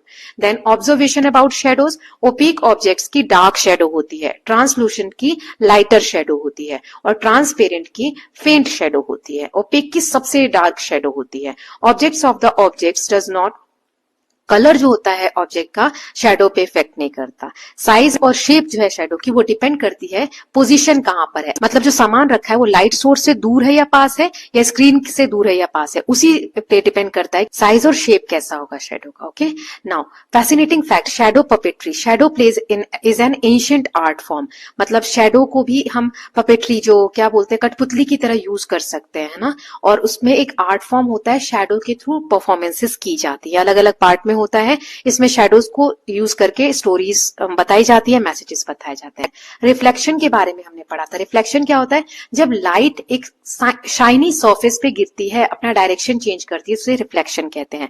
मिरर से हमने देखा था कि सनलाइट या टॉर्च लाइट को प्लेन मिरर पे डालो तो उसका डायरेक्शन चेंज हो जाता है, रीडायरेक्टेड होती है। Changing angle of mirror changes direction of reflected light, mirror को जैसे जैसे हिलाओगे डायरेक्शन चेंज होता है ना, तो ये दिखाता है कि मिरर जो है लाइट को रिफ्लेक्ट करता है। इमेजेस जो प्लेन मिरर से बनती है वो कैसी होती हैं? बिहाइंड द मिरर, मिरर के पीछे बनती हैं। Object place in front is called object, जो मिरर के सामने उसे ऑब्जेक्ट कहते हैं। और इमेज जो फॉर्म होती है उसमें स्पेशल कैरेक्टरिस्टिक्स होते हैं, जैसे क्या क्या कैरेक्टरिस्टिक्स होते हैं? सेम साइज की, जितना शीशे के सामने जितनी बड़ी चीज है उतनी पीछे भी दिखेगी। एरेक्ट होती है, अपराइट होती है। Can not be obtain on screen, मतलब स्क्रीन पे आपको नहीं दिख रही है वो इमेज। बिहाइंड मिरर इक्वल, जितनी दूरी पे आप खड़े हैं शीशे के आगे उतनी ही पीछे आपको इमेज दिखेगी। और लेटरल इन्वर्शन होता है, लेटरल इन्वर्शन मतलब आपका दायां हाथ बायां दिखेगा, बायां हाथ दायां दिखेगा, ये लेटरल इन्वर्शन होता है। Left side appears on right and right as left. Example, ambulance जो है इसीलिए उसको उल्टा लिखा जाता है ताकि जो आगे गाड़ियां चल रही हैं तो उनके कांच में वो सीधा होके दिखे, ठीक है, और लोग उसको रास्ता दे दे। फिर हमने पढ़ा था पिन होल कैमरा के बारे में। इसमें जो डिवाइस, ये जो डिवाइस है, इसमें जो पिन होल में a device that forms an image using a small hole, small hole से एक इमेज फॉर्म होती है, लाइट रेज पास होती है पिन होल से to form an image on screen. अब इसमें जो इमेज बनती है वो इन्वर्टेड होती है, उल्टी दिखती है, इस तरीके से आप देख सकते हैं। Image can be obtain on screen, image shows colours of the object, इसमें कलर्स भी दिखते हैं इमेज में। Now making some useful item, plane mirrors का यूज करके पेरिस्कोप बना सकते हैं ऑब्जेक्ट्स को देखने के लिए, नॉट डायरेक्टली विजिबल, जैसे सबमरीन्स और सोल्जर्स जो यूज करते हैं, ऐसी जगहों को को देखने के लिए जहां पर आसानी से विजिबल ना हो, इस तरीके से वहां पे मूवमेंट होता है। देन कैलिडोस्कोप, इसमें 3 प्लेन मिरर्स का यूज करके ट्रायंगुलर पैटर्न में अरेंज करते हैं, ब्यूटीफुल पैटर्न्स इसमें बनते हैं, आर्टिस्ट और डिजाइनर्स इसको यूज करते हैं। समरी देख लेते हैं। तो ल्यूमिनस ऑब्जेक्ट्स की खुद की लाइट होती है, लाइट स्ट्रेट लाइन में ट्रेवल करती है, मटेरियल्स ट्रांसपेरेंट, ट्रांसलूसेंट और ओपेक हो सकते हैं। ये डिपेंड करता है कि लाइट को कितना पास होने दे रहे हैं। शैडो जो है वो लाइट ब्लॉक होने की वजह से बनती है। रिफ्लेक्शन शाइनी सरफेस से होता है। प्लेन मिरर जो है erect, same size, lateral inverted images बनाते हैं। पिन होल कैमरा में जो इमेजेस हैं वो इन्वर्टेड होती हैं, इमेज उल्टी इमेजेस बनती हैं। पेरिस्कोप और कैलिडोस्कोप ये वर्क यूजिंग रिफ्लेक्शन का यूज करके वर्क करता है। देन एग्जाम पॉइंट्स है कि मून नॉन ल्यूमिनस है, याद होना चाहिए। 3 कंडीशन शैडो फॉर्मेशन की याद होनी चाहिए, क्या क्या चीजें चाहिए, रिफ्लेक्शन को अच्छे से डिफाइन करते आना चाहिए। यहाँ पर बताओ तो कौन सी 3 चीजें चाहिए शैडो बनने के लिए, टाइप करो तो आप लोग देखते हैं कितने बच्चे टाइप करते हैं। Plane mirror image, erect, same size, lateral inversion, pin hole की इन्वर्टेड इमेज बनती है, ट्रांसपेरेंट वर्सेस ट्रांसल्यूसेंट और ओपेक, ये तीनों का डिफरेंस आपको अच्छे से आना चाहिए। क्या मिस्टेक्स नहीं करनी है कि मून की खुद की लाइट होती है, स्क्रीन भूल जाना कि स्क्रीन चाहिए शैडो फॉर्मेशन के लिए, रिफ्लेक्शन और रिफ्रैक्शन को डिफरेंस ना कर पाना, पिन होल कैमरा में कैसी इमेज बनती है वो आप बता दो कि इरेक्ट बनती है तो गलत हो जाएगा, इन्वर्टेड बनती है, लेटरल इन्वर्जन भूल जाना नहीं तो फिर गलत हो जाएगा। तो ये चीजें ध्यान रखना। So with this, also done with the 11th chapter. Last chapter देखते हैं, chapter number 12, Earth, Moon and the Sun. कौन कौन यहाँ तक बना हुआ है? Please type your name. I will take your name in the next video. बहुत बड़ी बात है यहाँ तक कोई रुका है तो। Core idea of the chapter और shows 2 important motion, rotation and revolution. इस chapter में हमने देखा कि अर्थ की 2 मूवमेंट होती है, रोटेशन जो अपने एक्सिस पे करती है और रिवोल्यूशन जो सन के अराउंड होता है। ये जो मोशन है इससे दिन रात बनते हैं। Apparent motion of sun and stars, मतलब ऐसा लगता है सन और स्टार्स मूव कर रहे हैं, इसकी वजह से कुछ हो रहा है, नहीं, एपेरेंट है, वो लगता है ऐसा है, लेकिन मूव कौन हो रही है? अर्थ मूव हो रही है। सीजन्स क्रिएट होते हैं, changes in the night sky. Moon revolves around the earth and causes eclipse, moon जो है वो अर्थ के अराउंड घूमता है जिस कारण से एक्लिप्सेस आते हैं। एक्लिप्स यानी ग्रहण वगैरह जो लगते हैं। ये रिलेटिव पोजीशन जो है और मोशन जो है अर्थ के, मून के, सन के, ये एक्सप्लेन करते हैं, हेल्प करते हैं एक्सप्लेन करने में नेचुरल फिनोमिना। तो एक एक करके सारे टॉपिक्स देख लेते हैं। पहला है इंट्रोडक्शन, क्या सन मूव करता है और डज अर्थ मूव, क्या मूव करते हैं? तो shadow are long in morning and short at the noon, दोपहर में जो हमारी परछाई है वो छोटी हो जाती है, सुबह के समय लंबी रहती है। सन ऐसा लगता है कि स्काई में मूव कर रहा है, ईस्ट से वेस्ट की तरफ जा रहा है, but actually it is earth that is moving, earth move कर रही है, सन नहीं। Apparent motion of sun is due to the rotation of earth, sun move होता हुआ इसलिए दिख रहा है क्योंकि अर्थ मूव हो रही है। जैसे हम बस में चलते हैं तो हमें ऐसा लगता है पेड़ पीछे की तरफ जा रहे हैं जो खिड़की से हमें दिखते हैं, लेकिन मूव कौन हो रहा होता है? हम मूव हो रहे होते हैं कार या बस से जब आप जाते हैं तो। रोटेशन ऑफ अर्थ, रोटेशन क्या होता है? अर्थ जब स्पिन करती है अपने ही एक्सेस पे, अर्थ के एक्सिस जो है नॉर्थ पोल और साउथ पोल से पास होते हैं, एक रोटेशन अर्थ 24 घंटे में कंप्लीट करती है। डायरेक्शन ऑफ रोटेशन, अर्थ जो रोटेट करती है नॉर्थ पोल से, आप देख सकते हैं when viewed from the north pole, earth rotate anti clockwise, मतलब वेस्ट से ईस्ट की तरफ मूव करती है। तो फिर सन हमें मूव होता हुआ क्यों अपीयर होता है? Just like object seems to move when we sit in on a merry go round, merry go round जो गोल गोल झूला होता है उस पर आप मूव करते हो तो लगता है पेड़ पौधे पीछे की तरफ भाग रहे हैं ना, तो सन भी हमें मूव होता हुआ दिखता है क्योंकि अर्थ रोटेट हो रही है मैरी गो राउंड की तरह। ये एपेरेंट मोशन होता है सन का। एपेरेंट मतलब सिर्फ लगता है ऐसा। दिन और रात कैसे बनते हैं? So how day and night occur, half earth जो है सिर्फ आधे ही अर्थ पे सन की रोशनी एक बार में पड़ती है, तो जिस साइड सन होता है वहां दिन होता है, अपोजिट साइड में रात होती है। अर्थ रोटेट करती है वेस्ट से ईस्ट की, इसीलिए सबसे पहले जो सनलाइट होता है वो ईस्ट में दिखता है, then move into darkness. Okay, now important points है, sunrise occurs earlier in eastern part than western place, क्योंकि ईस्टर्न पार्ट जो है वो पहले जाएगा सन की तरफ। Cycle of day and night is due to earth rotation and not revolution, बहुत इंपॉर्टेंट है। कोई पूछे दिन और रात किस कारण होते हैं? अर्थ के रोटेशन के कारण होते हैं कि रिवोल्यूशन के? अर्थ के रोटेशन के कारण होते हैं। रोटेट हो रही है अर्थ, गोल गोल घूम रही है, स्पिन कर रही है, तो जब सन के सामने जो पार्ट जाता है वहां पर रोशनी आ जाती है ना, दिन हो जाता है। Now stars and earth rotation, stars are appear to move across the sky, ऐसा लगता है तारे भी मूव हो रहे हैं आसमान में, ऐसा नहीं है। Pole star appears almost stationary, वो एक ही जगह फिक्स हमें दिखता है जो पोल स्टार होता है, बाकी के तारे मूव होते हुए दिखते हैं। सो ये अपेरेंट मोशन है, ऐसा होता नहीं है। ये क्यों हो रहा है? क्योंकि अर्थ रोटेट हो रही है ना, रिवोल्यूशन ऑफ अर्थ। अब ये रोटेशन हमने पढ़ लिया, रिवोल्यूशन, रिवोल्यूशन क्या होता है? Movement of earth around the sun, जब सन के चारों तरफ अर्थ घूम रही है, ठीक है। Path followed by earth is called its orbit. Orbit of earth is nearly circular, earth की ऑर्बिट कैसी है? नियरली सर्कुलर है। अर्थ कंप्लीट करती है अपना एक रिवोल्यूशन अबाउट 365 डेज में और 6 आवर्स में। Then changing view of night sky, night sky का जो व्यू चेंज होता है as earth revolve around the sun, direction we face in space, जो ऊपर हमें स्पेस स्काई दिख रहा है वो अर्थ के रिवोल्यूशन के कारण अलग अलग पार्ट हमें स्पेस का दिख रहा होता है, इसी कारण हमें चेंज होता हुआ स्काई का जो व्यू है वो दिखता है। इसलिए अलग अलग स्टार हमें साल में अलग अलग समय पर दिखते हैं, जैसे नाइट स्काई इन मार्च, जून, सितंबर, दिसंबर, सब समय में हमें अलग अलग नाइट का व्यू दिखता है। नाउ सीजन्स कैसे बनते हैं? व्हाई डू सीजन्स अकर? तो क्योंकि अर्थ का जो एक्सिस है वो टिल्टेड है, झुका हुआ है, स्फेरिकल शेप है अर्थ का। सो रिवोल्यूशन जो अर्थ का हो रहा है सन के अराउंड, इस 3 कारण से सीजन होते हैं अर्थ पे। अर्थ के एक्सिस टिल्टेड होने के कारण, स्फेरिकल शेप है अर्थ का, और रिवोल्यूशन, यहाँ रोटेशन नहीं आएगा, रिवोल्यूशन होता है अर्थ का इसके कारण। टिल्ट क्या है अर्थ का, तीनों को समझते हैं। अब थोड़े अपने अक्ष पे अर्थ जो है झुकी हुई है। Earth maintain this tilt while revolving around the sun. तो समर और विंटर नदर्न हेमिस्फेयर में कब होते हैं? जैसे जून के समय में नदर्न हेमिस्फेयर जो है ज्यादा झुका हुआ होता है सन की तरफ, मतलब सन का जो नदर्न हेमिस्फेयर पूरी तरीके से सन की तरफ टिल्टेड होता है, झुका होता है, इसलिए डायरेक्ट सनलाइट मिलती है और समर होता है। सेम उसी समय पे सदर्न हेमिस्फेयर में अपोजिट हो रहा होता है, यहाँ पे समर है तो वहां विंटर होती है। ऐसे ही दिसंबर में नदर्न हेमिस्फेयर में विंटर है, क्योंकि अब नदर्न हेमिस्फेयर दूर है, फार अवे है सन से, तो वहां पे less intense and shorter sunlight है, इस कारण है ना यहाँ पे विंटर है। और सदर्न हेमिस्फेयर में इसका अपोजिट होता है। Seasons are opposite to the northern hemisphere, when it is summer in India, it is winter in Australia. Solstice क्या होते हैं और इक्विनॉक्स क्या होते हैं? तो नदर्न हेमिस्फेयर की हम बात कर रहे हैं, यहाँ पे समर सॉल्स्टिस जब होता है 21 जून का दिन, इस सबसे लंबा दिन और सबसे छोटी रात होती है। विंटर सोल्स्टिस हमने पढ़ा था 22 दिसंबर को होता है, इस दिन छोटा दिन होता है और बहुत लंबी रात होती है। इक्विनॉक्सिस 21 मार्च और 23 दिसंबर को 2 दिन ऐसे होते हैं पूरे साल में जिस दिन और रात पूरी बराबर होती है, 12 घंटे की दिन और 12 घंटे की रात। नाउ हमने कुछ स्पेशल रीजन देखे थे, जैसे इक्वेटर। इक्वेटर क्या है? एक ऐसा इमेजिनरी लाइन है जो अर्थ को 2 बराबर भागों में बांटता है, नदर्न हेमिस्फेयर, सदर्न हेमिस्फेयर में।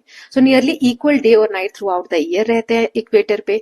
सीजन बहुत एक्सट्रीम होते हैं। पोल्स पे जब नदर्न पोल सदर्न पोल पे जाओगे तो वहां क्या होता है, 6 महीने की कंटिन्यूअस डे लाइट होती है और 6 महीने कंटिन्यूअस रात होती है, दिन और रात 6 महीने। इनकरेक्ट रीजन क्या है सीजन के? बहुत इंपॉर्टेंट है ये, इसमें गलतियां होती हैं अपने से। Seasons do not occur, season इसलिए नहीं होते कि अर्थ जो है सन के पास चली गई तो वहां समर होगी और दूर चली गई तो विंटर होगी, ऐसा नहीं है। Earth orbits is oval in a way that changes distance significantly. In fact earth जो है जनवरी में सन के सबके पास होती है, तो पास और दूर होने से सीजन होते, तो जनवरी में तो बहुत ज्यादा गर्मी होनी चाहिए थी ना, लेकिन नहीं होता ऐसा, है ना। तो सन से कितनी दूरी है उस पर डिपेंड नहीं करता। अर्थ जो झुकाव जो है अर्थ का, टिल्टेड जो अर्थ है, उस कारण से होता है। तो ये गलतियां नहीं करनी है अपने को। एक्लिप्स क्या होते हैं? ग्रहण जो लगता है। एन एक्लिप्स अकर्स, एक्लिप्स तब होता है जब एक कोई सेलेस्टियल बॉडी ब्लॉक करती है लाइट को दूसरे की, ठीक है। तो सोलर एक्लिप्स मतलब कि सूर्य ग्रहण लग गया है, तो मून अर्थ और सन के बीच में आ जाएगा, तो जितनी दूर मून है उतनी दूर की छाया अर्थ पे पड़ेगी, है ना। लाइट ब्लॉक हो गई तो sunlight is blocked from reaching earth, इसीलिए सोलर एक्लिप्स हो जाता है। सोलर एक्लिप्स के टाइप है टोटल सोलर एक्लिप्स, एक होता है सन कंप्लीटली कवर, सन बिल्कुल ही नहीं दिख रहा, थोड़ा सा एरिया दिख रहा है, और पार्शियल में सन पार्शियली कवर, थोड़ा कवर होता है।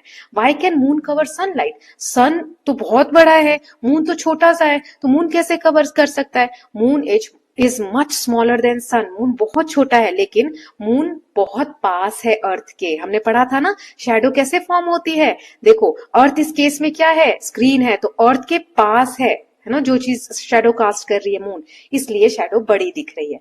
This apparent size look similar. Now इसीलिए देखने में मून और सन हमें सेम दिखते हैं। तो सोलर एक्लिप्स के दौरान क्या हमें ध्यान रखना चाहिए? हमें सन को डायरेक्टली नहीं देखना। Even during an eclipse it can damage I. Safe method क्या है? मिरर के थ्रू देख सकते हो, प्लानिटेरियम में जाकर इवेंट को देख सकते हो, या स्पेशल सोलर फिल्टर्स के थ्रू। अब ल्यूनर एक्लिप्स क्या होगा? जब चांद को ग्रहण लग रहा है, तो अर्थ अब बीच में आ गई सन और मून के, तो अर्थ शैडोज फॉल ऑन अर्थ, है ना। अर्थ की शेडो मून पे पड़ती है, तो मून का कुछ पार्ट हमें नहीं दिखता है। ओके, सो टाइप कैसे होते हैं? एक तो टोटल ल्यूनर एक्लिप्स, जब मून पूरा ही नहीं दिख रहा है, अर्थ की शेडो ने पूरा कवर कर लिया और रेड दिखने लगता है उसके आइट साइड, और पार्शियल मतलब थोड़ा सा पार्ट मून का हमें दिख रहा है। इससे क्या ऑब्जर्वेशन होता है? Lunar eclipse safely seen with naked eye, इसे हम देख सकते हैं और ये अर्थ के बहुत बड़े पार्ट से हमें दिखता है। नटशेल देख लेते हैं। अर्थ 24 घंटे में रोटेट करती है, दिन और रात क्रिएट करती है, 365 डेज में यानी एक ईयर कंप्लीट होता है अर्थ के रिवोल्यूशन से। Rotation causes apparent motion of sun and stars. Revolution और टिल्ट के कारण सीजन होते हैं। सोलर एक्लिप्स मून ब्लॉक करता है सन की लाइट को। ल्यूनर एक्लिप्स अर्थ ब्लॉक करती है सन की लाइट को from moon. Okay, exam alerts points देख लेते हैं। दिन और रात रोटेशन और रिवोल्यूशन से नहीं होते, ये सब पॉइंट याद रखने हैं। सीजन टिल्ट और रिवोल्यूशन की वजह से होते हैं। अर्थ रोटेट करती है वेस्ट टू ईस्ट। मून जो है does not emit its own light. Never write distance from sun as the reason for season. ये राइम हो गया।